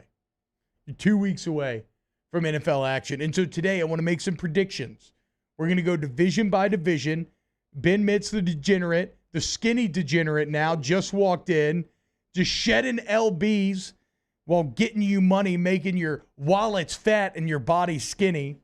We're going to look at who we believe is going to be the best and worst team from each division. I'm telling y'all, the Bills, this is the year for the Bills in the AFC East. The Patriots streak finally comes to an end. We'll break it all down next hour on OTBOT. Also, we're going to talk about Mid-City Microcon going on with the library this weekend virtually. It's awesome. That's going to be the end of the show. Stick around for that. So hang out, share the stream, everything else, like it. It helps us out. OTBOT coming up Off next. the Bench with Collada and T-Bob. Ochsner, go to ochsner.org today for any of your physical needs, your athletic needs. Look, I want to talk about Ochsner Performance Training to start today. This has nothing to do with getting injured. This has nothing to do with physical therapy. This is just about maximizing your potential, right? Are you looking for a place to get bigger, stronger, and faster? I highly recommend checking out the facilities at Ochsner, whether you're in New Orleans, the brand new Grove in Baton Rouge, or you're on the North Shore. The facilities are second to none. I mean, the North Shore has like a full 30, 40-yard football field outside, a turf field where you can train year-round. So if you want to get bigger, stronger, faster, you want the experts, you want the same level of training that the pros get, that major college players get. You want things like gait analysis so you know what you can fix in your stride to make yourself that much better. Like I said, leave no stone unturned. Maximize your potential with Ochsner Performance Training. Young or old, it doesn't matter. Go to ochsner.org today. Are you a licensed contractor? There's lots of good contractors in Louisiana doing work the right way, but unfortunately, too many unlicensed contractors are working outside the licensing requirements. Working as a contractor in Louisiana requires a license for the company doing the work. The Louisiana State Licensing Board for Contractors wants to help you get licensed to allow you to conduct work legally. It's not difficult to get the license. We can help you. Go to lacontractor.org for more information. Licensed contractors, it's the law. If I built a van, it would do more than haul. It would carry my entire business. I'd make it available in dozens, if not thousands of configurations. It would keep an eye on my fleet. And an eye out for danger. If I built a van, I'd make it available in diesel and gas. And I'd build it right here in South Carolina. Introducing the all-new Sprinter, starting at $33,790. Built in the USA. Mercedes-Benz. Vans. Born to run.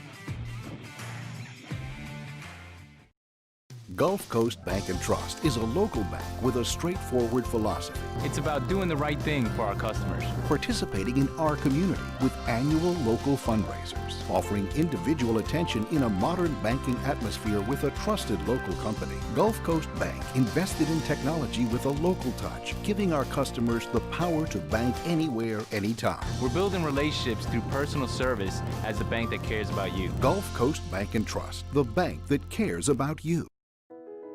I've been doing business with Luba for 25 years. They're dependable, trustworthy. It's just the attention to detail with our clients. Our folks have years and years of experience.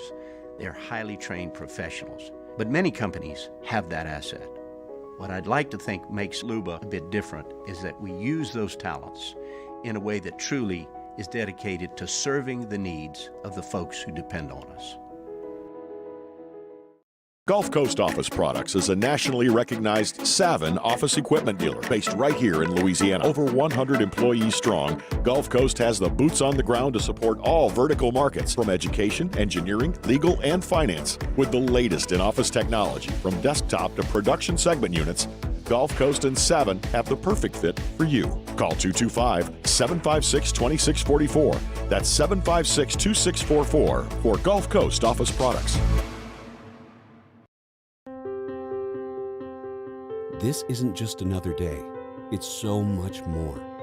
Kelly's life was put on hold when her auctioneer primary care doctor discovered a rare blood disorder. Her doctor connected her to an auctioneer care team of cancer, heart, and kidney specialists.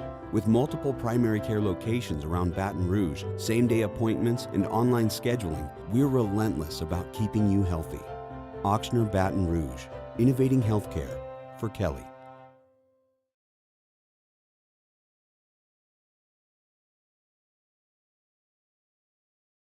Rouge. This hour is brought to you by Spencer Callahan Injury Lawyers.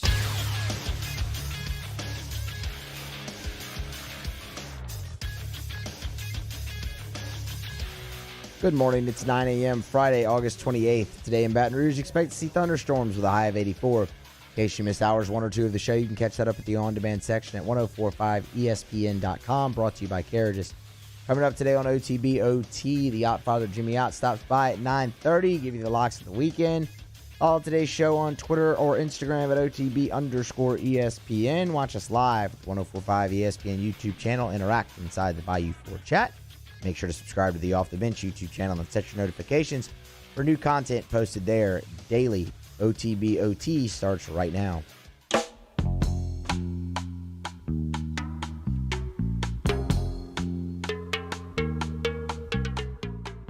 All-Star Toyota presents Off the Bench with Jordy Collada and T-Bob Hebert. ESPN Baton Rouge, New Orleans, Alexandria.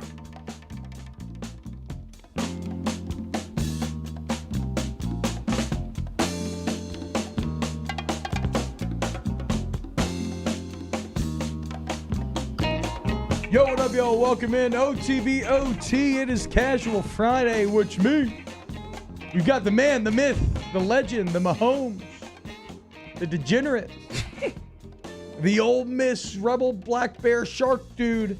Of course, I'm talking about our guy, Benny Mintz. Ben, what's up, bro? Oh, thrilled to be in here. Love getting to join you on Friday mornings with OTBOT. And T-Bob, you just said it. 13 days away from NFL starting. Patrick Mahomes and the Super Bowl Chiefs. Whoa, is that really when that first game is Thursday now? night, they're hosting the Houston Texans. That's 13 September days away. 10th, man. Oh, yep. My God, boys.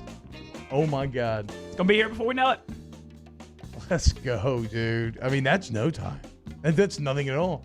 Hell, I think I'm taking Monday and Tuesday off next week, which means that's going to be even closer for me. Like, let's go, dude. All right. And so with that in mind, we're going to break down some NFL. Okay? Little fun third-hour conversation. I want to know what you think as well.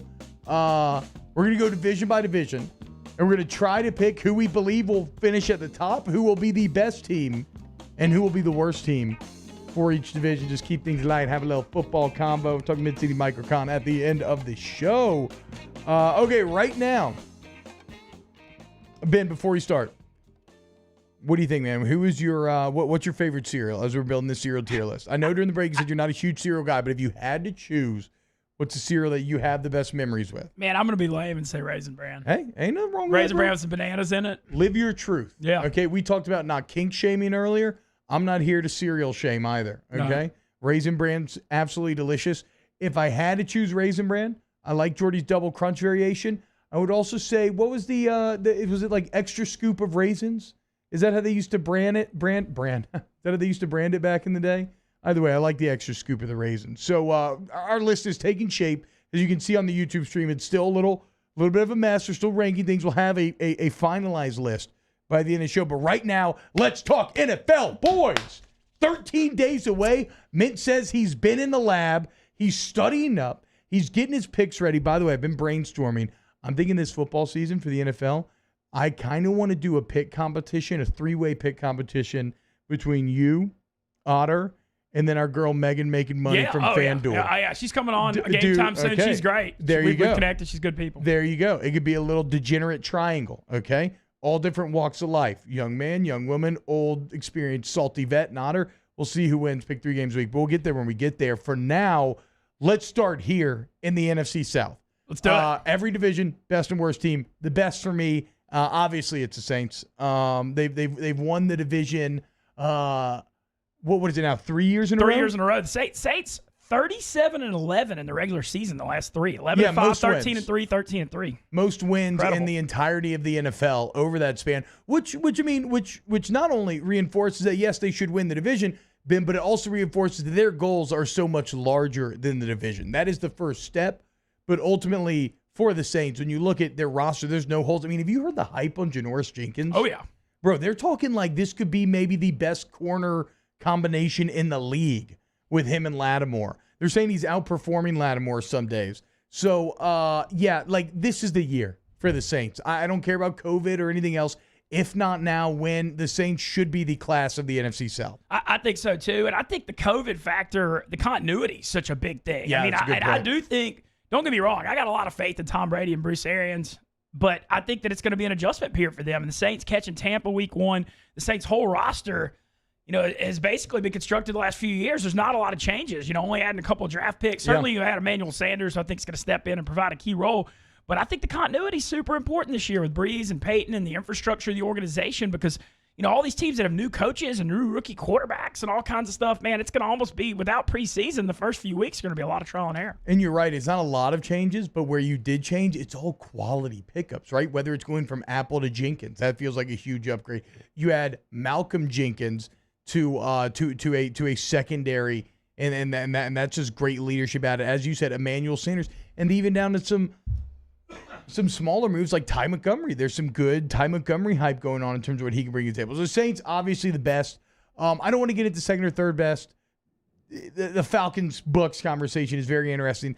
I actually have the Panthers as my worst team in the NFC South, and I know they have Christian McCaffrey, and they just got Joe Brady, and they signed Teddy Bridgewater, a big deal. Matt Rule coming in. There's a lot of positive momentum there, but as much as I love Teddy, when I look and I see Matt Ryan, Drew Brees, and Tom Brady, it just feels like the Panthers and the Falcons finished strong last year.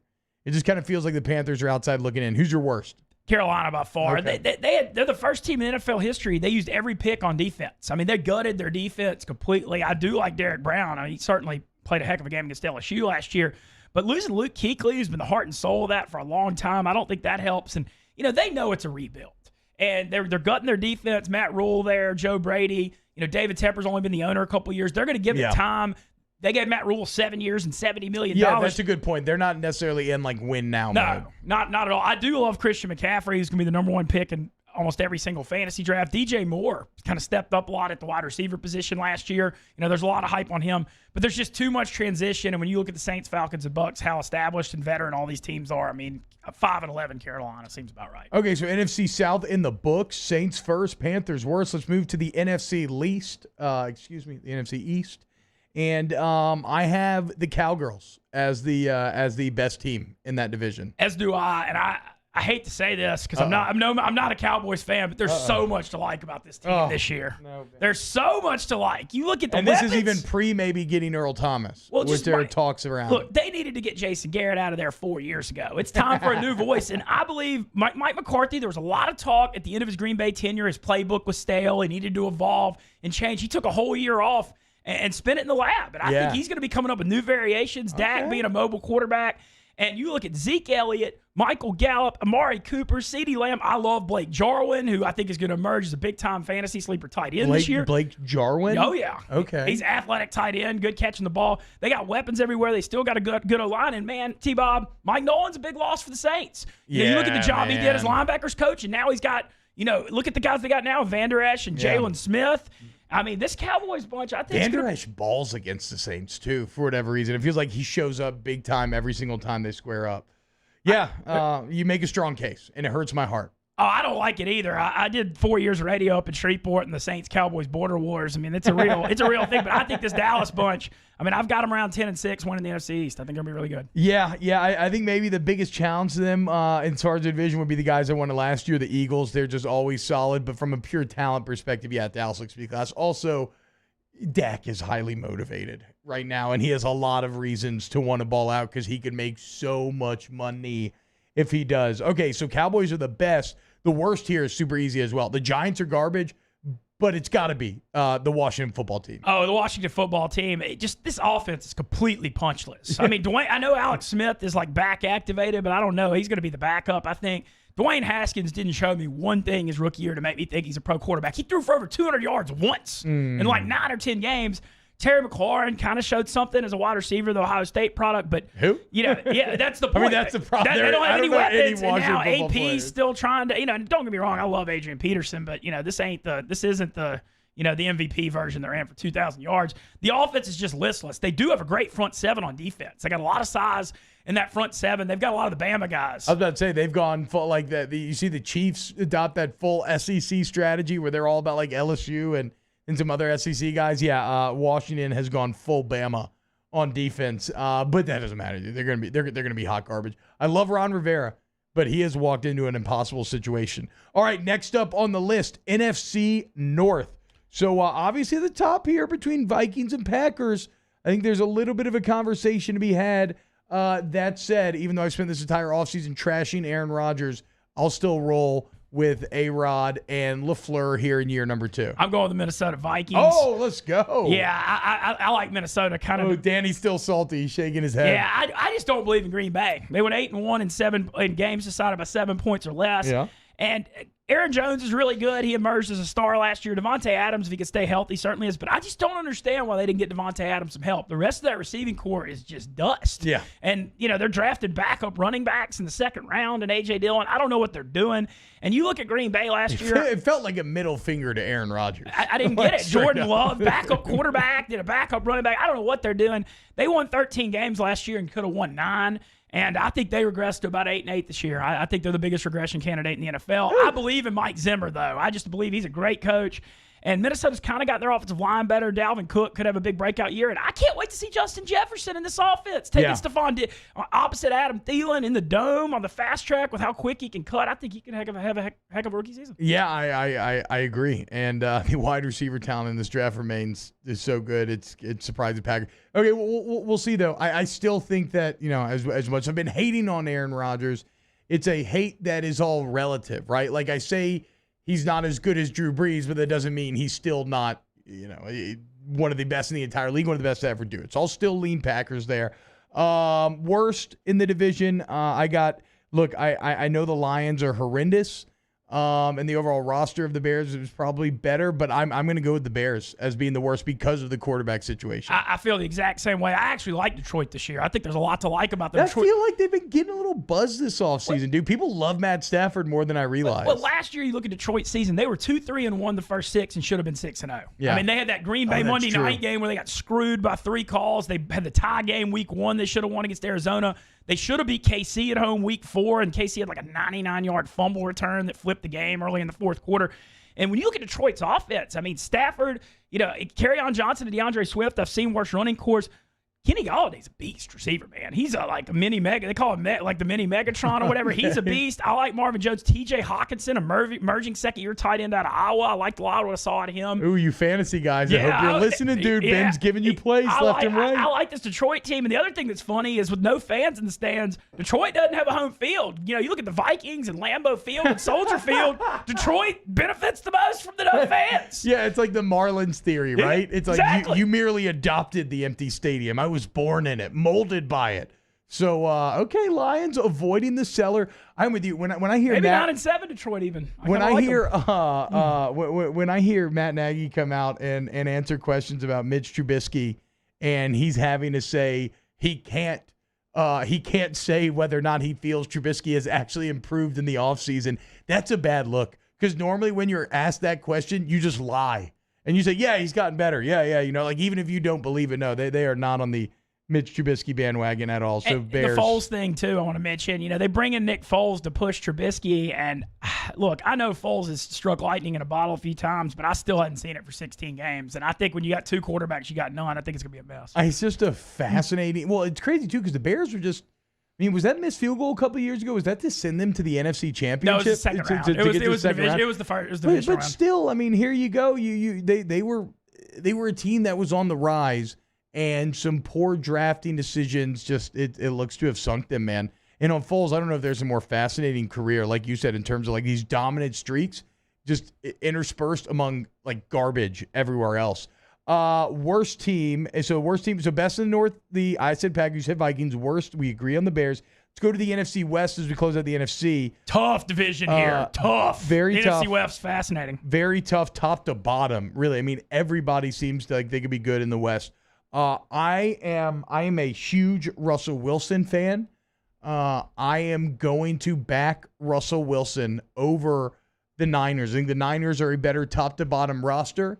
But I think Wilson, with another year of your boy, DK Metcalf and company, I think he can get better and better. I'm going to go with the Seahawks as my best team in that NFC West. I'm going with Seattle Seahawks as well. Okay. And I'll just start with it. If you give a team Pete Carroll at coaching, John Schneider, GM running the organization, Russell Wilson, DK Metcalf, Bobby Wagner, and Jamal Adams, you can figure out the rest. Yeah. I mean, you got the core. Jamal you Adams, got the core. I love the Jamal Adams move for him. I think that's a game changer on defense. That's what Carroll wants to do. He likes to play that cover three very base where that center free safety is the guy that makes everything else work. They didn't have anybody that could do that post Earl Thomas. Jamal Adams can do that. He can be that game changer. So, so Seahawks best. The worst was tough for me. I was almost tempted to put the Rams there because San Francisco and Seattle's so good, and I love the start of Arizona, but I ultimately could not pull the trigger. I'm still going to have the Cardinals as my worst team in the West, even though I love a lot of what they did. You now got DeAndre Hopkins teamed up with Larry Fitzgerald, Kyler Murray. That's what it all comes down to. Year two, can he build on that growth from year one? A lot of times it's tough in your sophomore year, given an entire offseason where people can study you and what you do well and what you don't. So who do you have as the worst team? I got the Rams as the worst team. Okay. And I'll tell you, I just think all three other organizations are going up while the Rams are going down. And I'll tell you why. The Rams paid all the wrong people. I know. They paid Brandon Cooks. He's not there anymore. They paid Todd Gurley. He's not there anymore. You know, it's crazy. They even paid Whitworth, which, I mean, he's still there and they're still getting value, but it's not, it's still a lot of resources tied up. They played, Jalen Ramsey. Well, they got Jalen Ramsey. They paid Aaron Donald, which is obviously smart. He's the most dominant D tackle in the NFL. But I don't believe in Jared Goff. They gave him $34 million a year. I still don't think he's good. Yeah. I think Jared Goff looked good when Todd Gurley was in great form and the O-line was playing well and everything was play action based. When Goff had his best year, he led the NFL in play action yardage by like 800 yards. I mean, everything was based on play action. And call that Ryan Tannehill disease. Yeah. Cousins is like that too. Baker Mayfield maybe even too. But, like, you can win with those guys if you have a running game and good balance. But when you ask them to do everything, I don't like it. And, boy, Sean McVay, I mean, he was the darling of the NFL. And now Kyle Shanahan's coming there. Nobody's even talking about it. That's true, dude. McVay, nobody is. I like him on Hard Knocks. I love his energy. But we'll have to see. All right, so there are your NFCs. We think the best in the South are the Saints, worst are the Panthers, best in the East are the Cowboys, worst are the Washington football team. We got Packers and Vikings as the best in the North, with the Bears being the worst. And then Seahawks is the best in the West, with the worst being the Cardinals for me and the Los Angeles Rams for Ben. When we get back, we'll do AFC. Stick around here on OTBOT. We still got Jimmy Ott coming up as well. OTB, OT. Saints coverage, Chiefs, Cowboys, Thursday night, Sunday night, and Monday Night Football. From the opening kickoff to the playoffs and the Super Bowl, the NFL lives on 104.5 ESPN Baton Rouge. If I built a van, it would do more than haul. It would carry my entire business. I'd make it available in dozens. Make that thousands of configurations. It would keep an eye on my fleet. And an eye out for danger. If I built a van, I'd make it available in diesel and gas. And I'd build it right here in South Carolina. Introducing the all-new Sprinter, starting at $33,790. Built in the USA. Mercedes-Benz. Vans. Born to run. Are you a licensed contractor? There's lots of good contractors in Louisiana doing work the right way, but unfortunately, too many unlicensed contractors are working outside the licensing requirements. Working as a contractor in Louisiana requires a license for the company doing the work. The Louisiana State Licensing Board for Contractors wants to help you get licensed to allow you to conduct work legally. It's not difficult to get the license. We can help you. Go to lacontractor.org for more information. Licensed contractors, it's the law. Gulf Coast Bank and Trust is a local bank with a straightforward philosophy. It's about doing the right thing for our customers. Participating in our community with annual local fundraisers. Offering individual attention in a modern banking atmosphere with a trusted local company. Gulf Coast Bank invested in technology with a local touch, giving our customers the power to bank anywhere, anytime. We're building relationships through personal service as the bank that cares about you. Gulf Coast Bank and Trust, the bank that cares about you. At All-Star Toyota, you get it all. If you're in the market for an all-new Toyota vehicle, come see our friendly and knowledgeable sales team at All-Star Toyota. Located in Baton Rouge at the corner of Airline and Goodwood, we've been serving our community since 2005 by offering a large selection of new Toyota cars, trucks, and SUVs. Get behind the wheel of your dream car and take a test drive at All-Star Toyota today.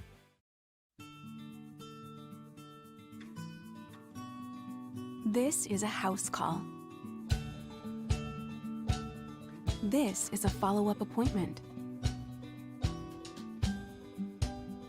This is a diabetes checkup. This isn't just more convenient care, it's more advanced care. This is innovating healthcare at Louisiana's #1 hospital, Auctioner. ServiceMaster Elite create clean, disinfected work environments. As a local business, we take pride in serving the New Orleans and Baton Rouge areas. Our cleaning protocols follow CDC and OSHA standards for healthcare settings, offices, senior living, restaurants, and industrial plants. Contact ServiceMaster Elite to get your operation ready for reopening with germ disinfection cleaning.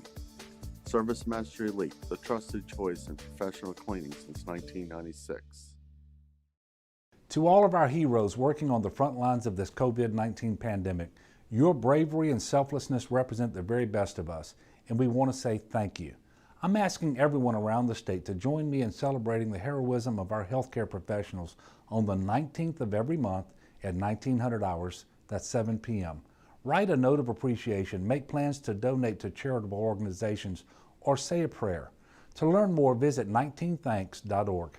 Thank you, and God bless. Crime has serious consequences, but anyone can make a mistake. If you find yourself in trouble with the law, know that you have rights, and it's okay to demand them. The law offices of O.C. Brown are here to protect you and your rights. Felony or misdemeanor, DUI or drug charge. No matter what crime you're accused of, you still have rights. Let the law offices of O.C. Brown uphold them. Call 225-343-1111. Your law firm for a lifetime. Yo, join us for a TGIF edition of Hanging with Hester and Handy, presented by Richard Honda from noon to 3. We'll close the book on LSU and Saints practice this week, as well as get you ready for the first college football game of the season on 104.5 ESPN Baton Rouge.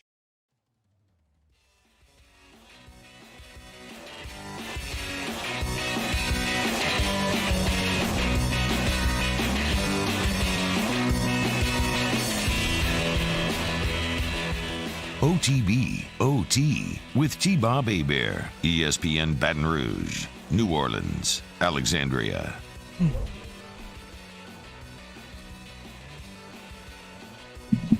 Welcome back, OTBOT.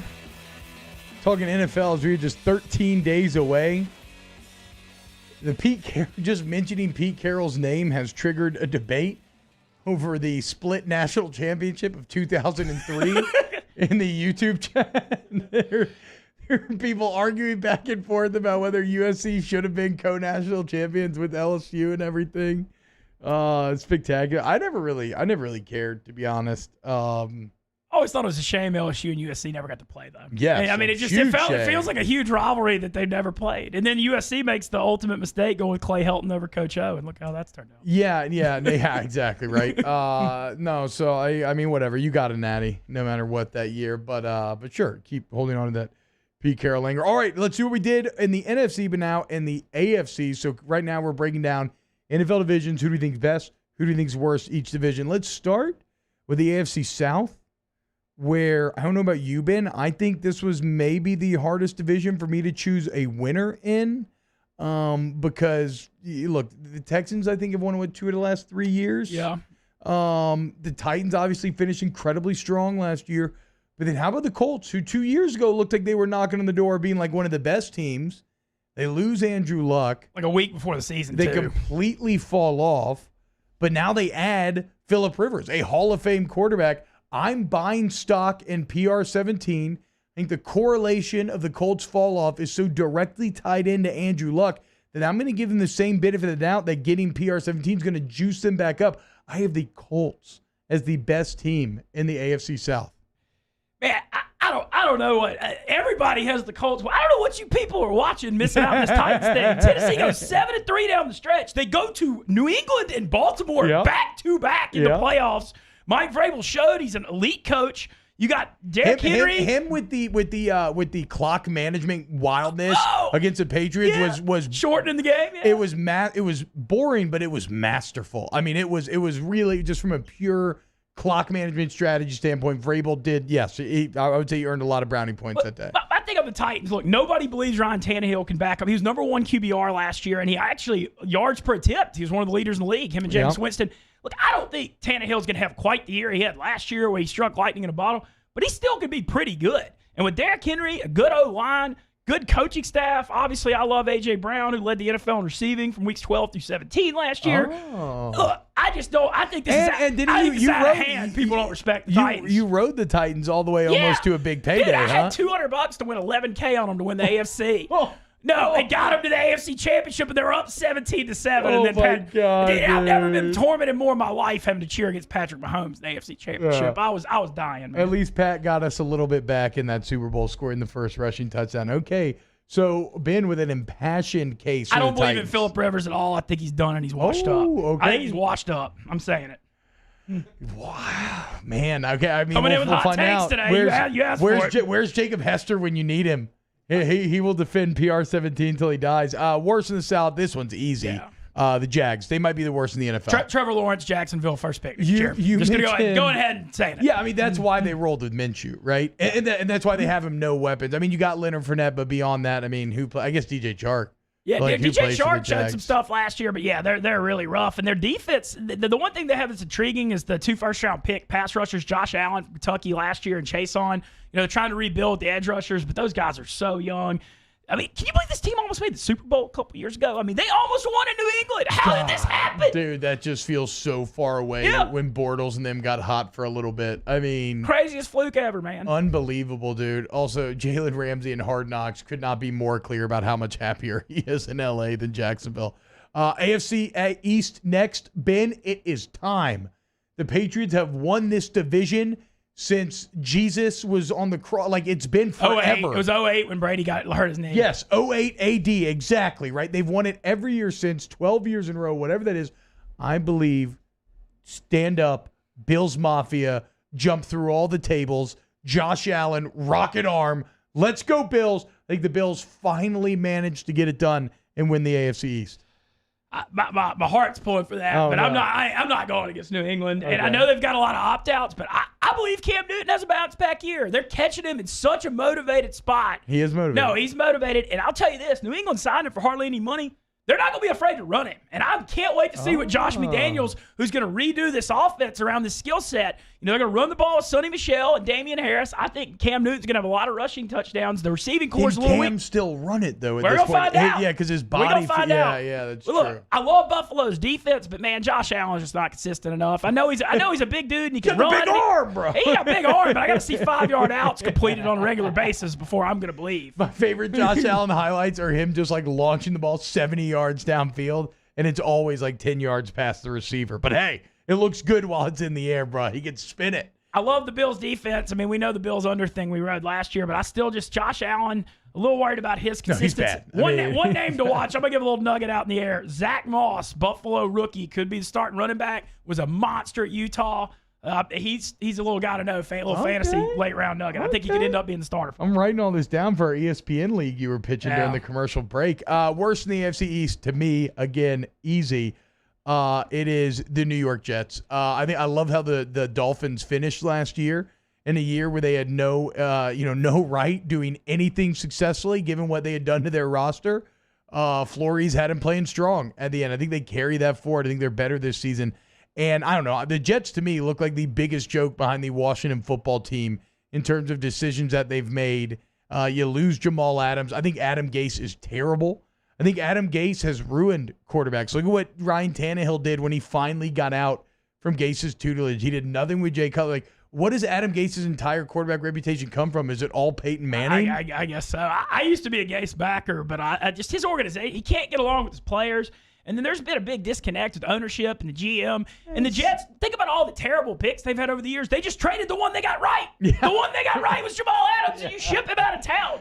And it's because everything was so toxic that the relationship was just unsalvageable. Yeah, I don't like the Jets. I know they were a heck of a lot better. When Darnold was out last year, they were one of the worst teams in NFL history. When he plays, they're marginally okay. Sometimes he's kind of inconsistent.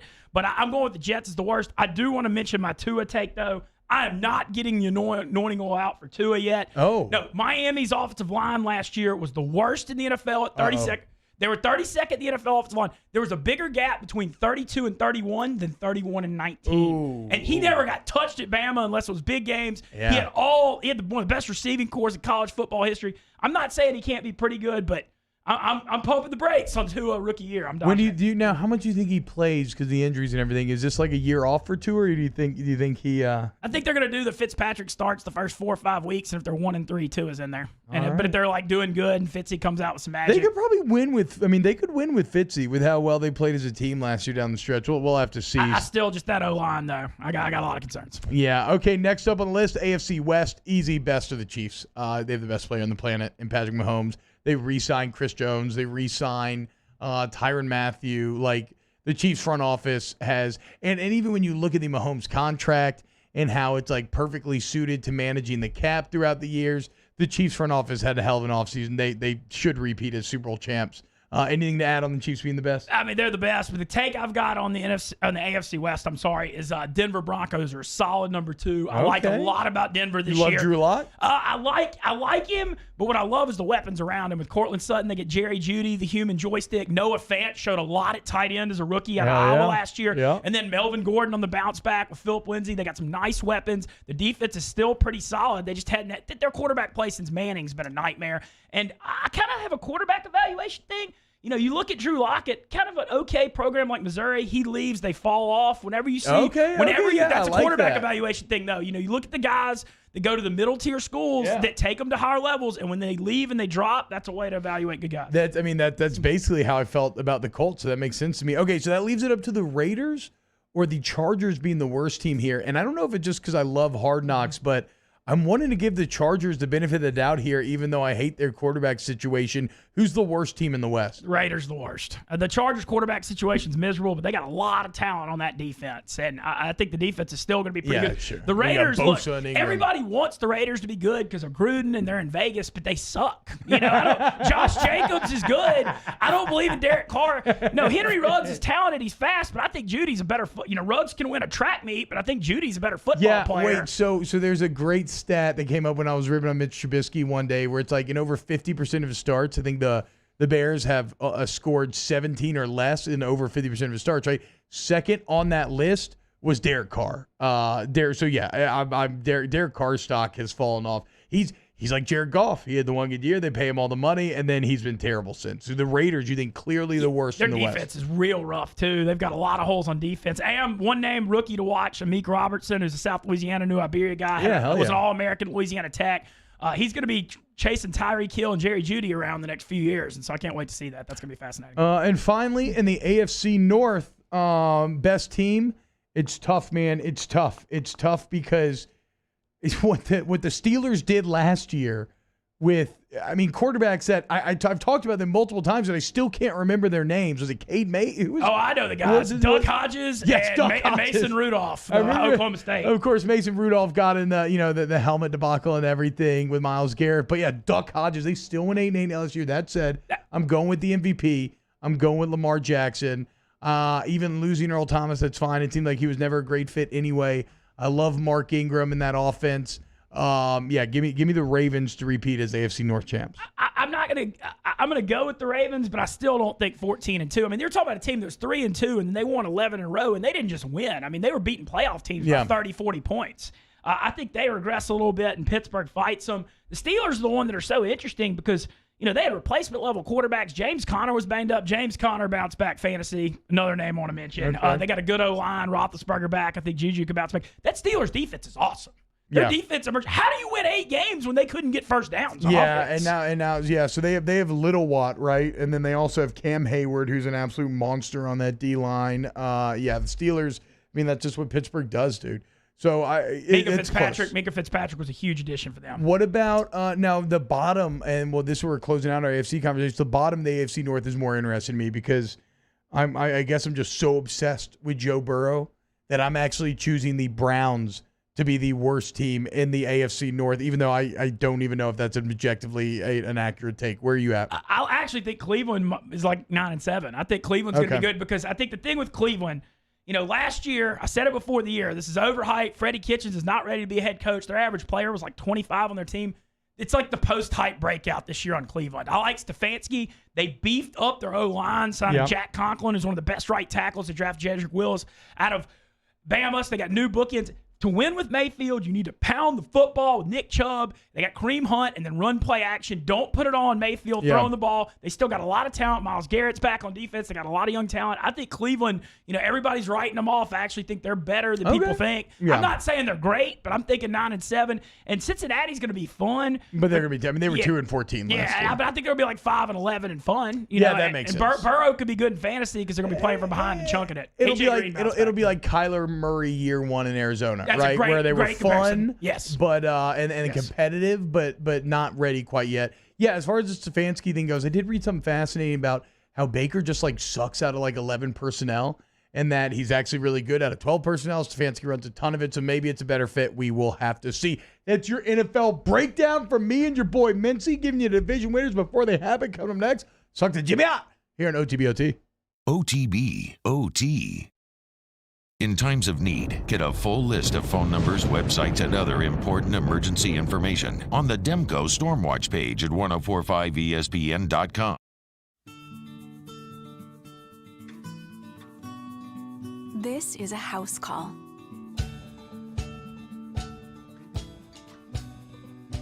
This is a test result. This is a prescription refill. This isn't just more convenient care, it's more advanced care. This is innovating healthcare. Start your virtual visit today at Auctioner Health. Gulf Coast Bank & Trust is a local bank with a straightforward philosophy. It's about doing the right thing for our customers. Participating in our community with annual local fundraisers. Offering individual attention in a modern banking atmosphere with a trusted local company. Gulf Coast Bank invested in technology with a local touch, giving our customers the power to bank anywhere, anytime. We're building relationships through personal service as the bank that cares about you. Gulf Coast Bank & Trust, the bank that cares about you.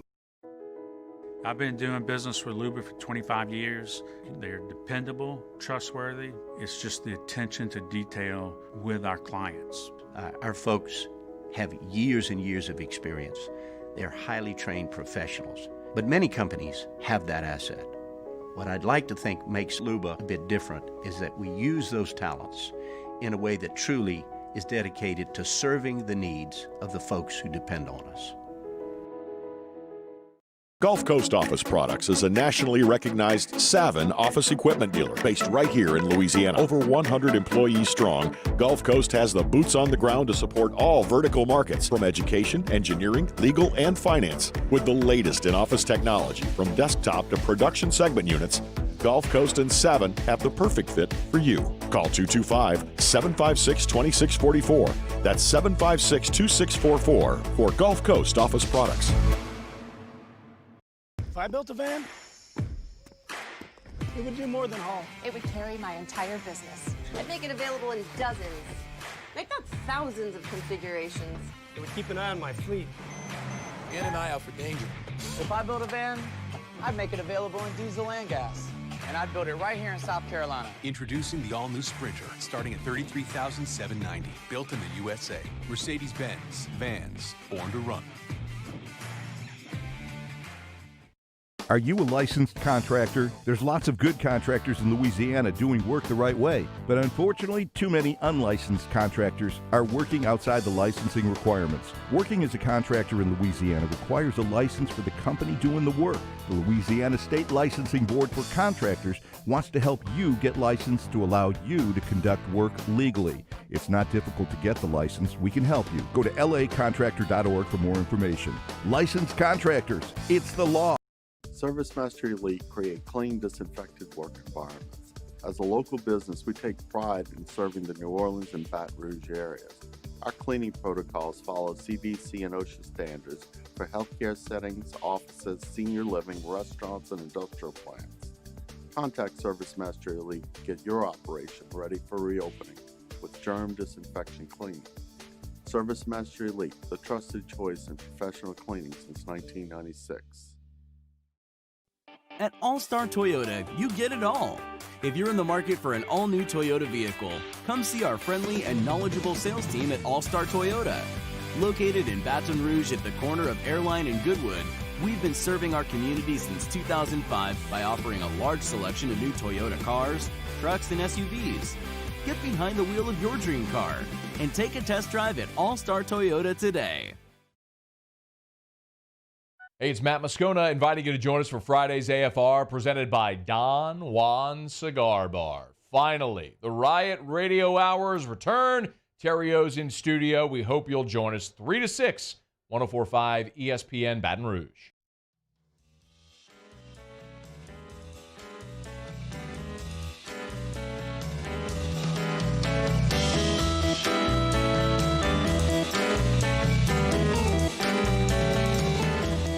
OTB, OT, with T-Bob Hebert, ESPN Baton Rouge, New Orleans, Alexandria. Lock of the week, time of game time. Jimmy Ott stopping by, teaming up with his boy Benny Mintz. We're going to be quick here. Otter is on a heater right now. He was 2-1 with his picks last week.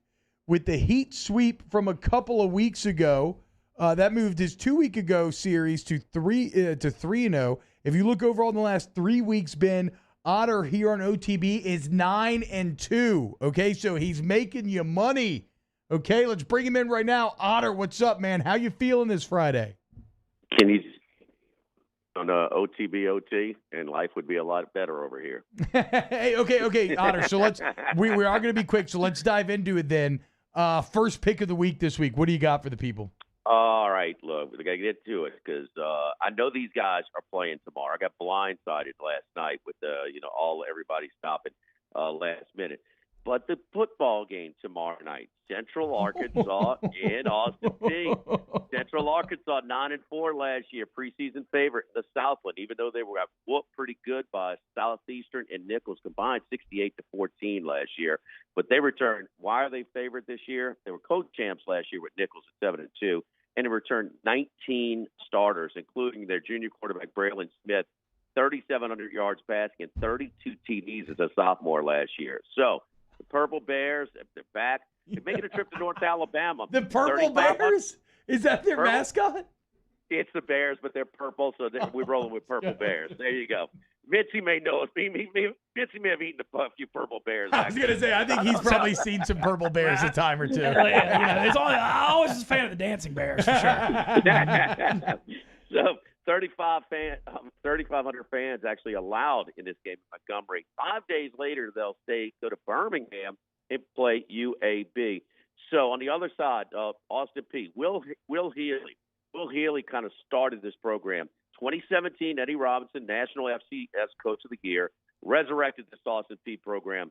2016, 2017, 2018. So it wasn't a complete surprise that he set them up for their first Ohio Valley Conference championship in 43 years last year under former ULL head coach Mark Hudspeth, who was let go at the end of the year. And now the Colonels are on their third coach in 3 seasons. If you're worried about continuity with all this up, maybe. They returned 14 starters, including their top 2 receivers. These cats combined for 2,400 yards and 22 TDs last year, averaging 17 yards a catch. They got some explosive guys. Lost the quarterback, but Oatstall is back. He started for Healy in the 17-18 season. Injury sidelined him last year. This is too much. Ready? This is so much. I've never. Too late. Okay. Give it what's the spread? By the way, Healy was 7-6 last year. Oh, Charlotte. First year. No, he's great at Charlotte. No, he's a rising star. Yes. 2 late TDs for Central Arkansas gave 24-16 win over Peay at Peay last year. So Peay's got a little revenge this week. And their defensive linemen are back, who held Central Arkansas, the Purple Bears, Mincy, to just 1 yard per rush and had 3 sacks. Line open up 4.5, 42.5. It's already bet down to 3.5, 46. Let's go, Peay. Let's go, Peay. There it is. Peay. Okay, wait. So to be clear, is the 3.5 is Peay favored, or are they getting 3.5? Underdog. Central Arkansas is favored. Okay, so you're going with Purple Austin Bears. Peay plus 3.5. Yes. There we go. And Pick one in the books. And so we got tried to give it out on Moscona's show last night, but he said, "You wait till it was 4.5 yesterday." That's why we tried to get it in, but he cuts me short, like I'm sure you're about to, because you and Mincy went over. Yeah. I mean, you are really messing with the 5-minute limit that I gave you going into this segment. So hurry up. I need 2 more picks out of you in like 2 minutes. I only have one. I know they're playing at noon, and that's the Minnesota Twins with this young pitcher, Dobnak. This is reduced to a 7-inning game, so you get a little less juice. They're at Detroit. Noon game today, the Twins. So Twins and Peay. Twins and Peay. You got it? Peay and Twins. Don't Google that. You will get results that you absolutely should not. Don't take Twin Purple Bear. Do not do that on your work Wi-Fi. You will get in trouble.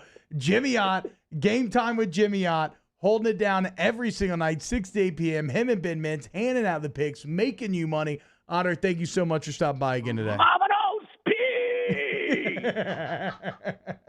Let's go, Peay. Let's go, Peay. That's not a joke, apparently. Ben did say that's their chair. That's literally. chair. How about they're playing football in the Ohio Valley Conference and not at Ohio State? Yeah, wild, dude. Gotta mention that. Like, what? All right, when we get back here, close that show, talk a little Mid-City Microcon next here on OTBOT. OTB OT. Off the Bench, hanging with Esther and Hanny. After further review and more are all live daily on the 104.5 ESPN Baton Rouge YouTube channel. Subscribe now to interact with us inside the live chat driven by Bayou Ford. If I built a van, it would do more than haul. It would carry my entire business. I'd make it available in dozens, make not thousands of configurations. It would keep an eye on my fleet. And an eye out for danger. If I built a van, I'd make it available in diesel and gas. And I'd build it right here in South Carolina. Introducing the all-new Sprinter, starting at $33,790. Built in the USA. Mercedes-Benz. Vans. Born to run.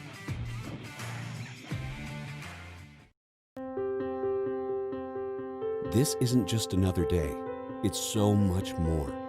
Kelly's life was put on hold when her auctioneer primary care doctor discovered a rare blood disorder. Her doctor connected her to an auctioneer care team of cancer, heart, and kidney specialists. With multiple primary care locations around Baton Rouge, same-day appointments, and online scheduling, we're relentless about keeping you healthy. Auctioneer Baton Rouge, innovating healthcare for Kelly. Gulf Coast Bank and Trust is a local bank with a straightforward philosophy. It's about doing the right thing for our customers. Participating in our community with annual local fundraisers, offering individual attention in a modern banking atmosphere with a trusted local company. Gulf Coast Bank invested in technology with a local touch, giving our customers the power to bank anywhere, anytime. We're building relationships through personal service as the bank that cares about you. Gulf Coast Bank and Trust, the bank that cares about you. To all of our heroes working on the front lines of this COVID-19 pandemic, your bravery and selflessness represent the very best of us, and we want to say thank you. I'm asking everyone around the state to join me in celebrating the heroism of our healthcare professionals on the 19th of every month at 1900 hours, that's 7 p.m. Write a note of appreciation, make plans to donate to charitable organizations, or say a prayer. To learn more, visit 19thanks.org. Thank you, and God bless. Crime has serious consequences, but anyone can make a mistake. If you find yourself in trouble with the law, know that you have rights, and it's okay to demand them. The law offices of O.C. Brown are here to protect you and your rights. Felony or misdemeanor, DUI or drug charge. No matter what crime you're accused of, you still have rights. Let the law offices of O.C. Brown uphold them. Call 225-343-1111. Your law firm for a lifetime. I've been doing business with Luba for 25 years. They're dependable, trustworthy. It's just the attention to detail with our clients. Our folks have years and years of experience. They're highly trained professionals, but many companies have that asset. What I'd like to think makes Luba a bit different is that we use those talents in a way that truly is dedicated to serving the needs of the folks who depend on us. Gulf Coast Office Products is a nationally recognized Savin office equipment dealer based right here in Louisiana. Over 100 employees strong, Gulf Coast has the boots on the ground to support all vertical markets, from education, engineering, legal, and finance. With the latest in office technology, from desktop to production segment units, Gulf Coast and Savin have the perfect fit for you. Call 225-756-2644. That's 756-2644 for Gulf Coast Office Products. Are you a licensed contractor? There's lots of good contractors in Louisiana doing work the right way, but unfortunately, too many unlicensed contractors are working outside the licensing requirements. Working as a contractor in Louisiana requires a license for the company doing the work. The Louisiana State Licensing Board for Contractors wants to help you get licensed to allow you to conduct work legally. It's not difficult to get the license. We can help you. Coming up on a Friday edition of Game Time, Jimmy Ott gets you ready for all the action in sports over the weekend. We're live from Mike Anderson's Seafood off of West Lee Drive. Tune in from 6 to 8 p.m. on 104.5 ESPN Baton Rouge.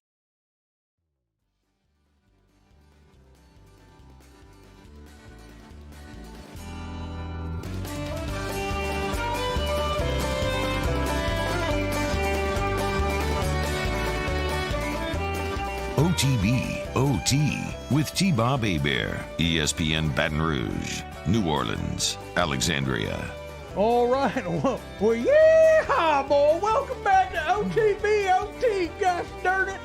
I done swear we done have a good show today, boy. Hope you enjoyed it. Thank you to Big Mitch coming by. Come on. Come on. Right now it's time to talk about a little Mid-City Microcon. A little bit of nerdy stuff, which I'm very into.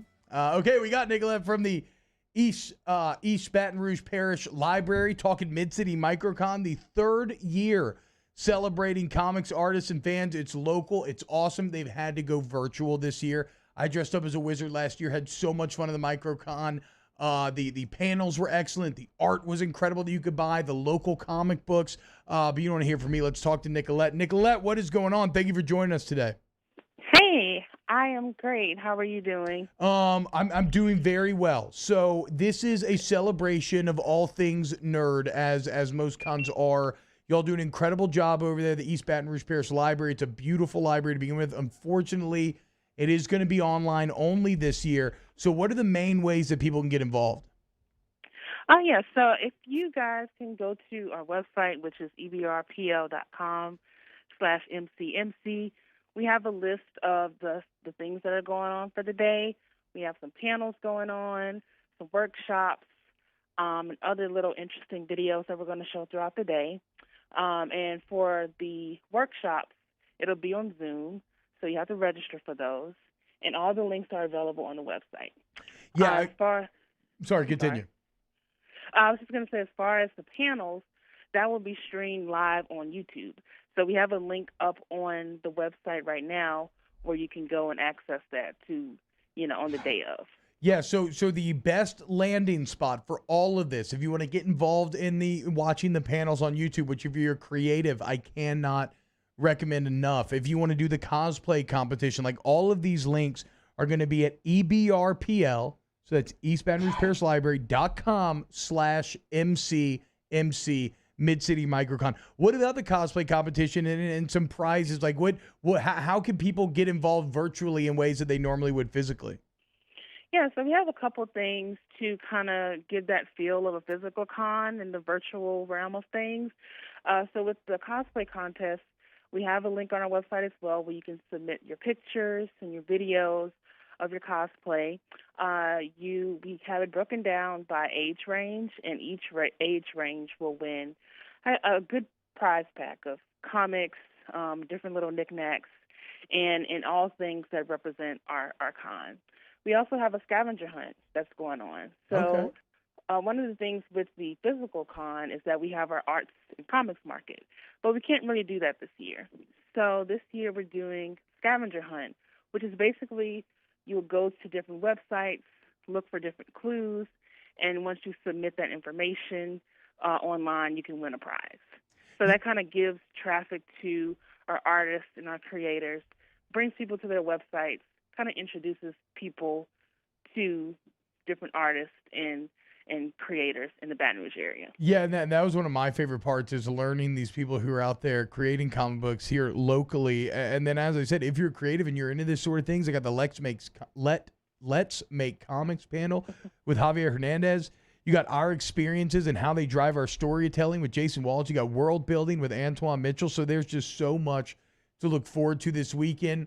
We'll have some more like lives playing tomorrow to keep everybody reminded, and today about what they can do. Also be on the lookout on my social media, talking Mid-City Microcon. So it's EBRPL, East Baton Rouge Parish Library, EBRPL.com/MCMC. You can sign up for the panels through Zoom there. You can get involved in the cosplay competition. That deadline's by the end of today, so get it in if you want to do that. And like I said, YouTube Live, you can watch all the panels there. It's going to be so much fun all day. The workshops on Zoom, excuse me. Nicolette, we got about a minute left. Anything else that we missed out on that you want to add? I do want to add that we want to make this as accessible as we can to everybody. So if you don't have internet access at home, or if you have a phone that doesn't have service, you can come to any of our East Baton Rouge Parish libraries and use our Wi-Fi for free. Okay. So that's just something, in case you need internet service, we do have that available for you. One of the jewels of our community, the East Baton Rouge Parish Library. As Nicolette said, if you have trouble getting internet access, they got your back. And Mid-City Microcon has your back as well. Nicolette, thank you so much. Thank you. Mid-City Microcon, get involved. If you're nerdy, you're going to love it. Trust me. Ben Mintz, Matthew Musso, Danny Cardenas. Thank you to all of the listeners. See you Monday. OTB, OT. This is a house call. This is a follow-up appointment.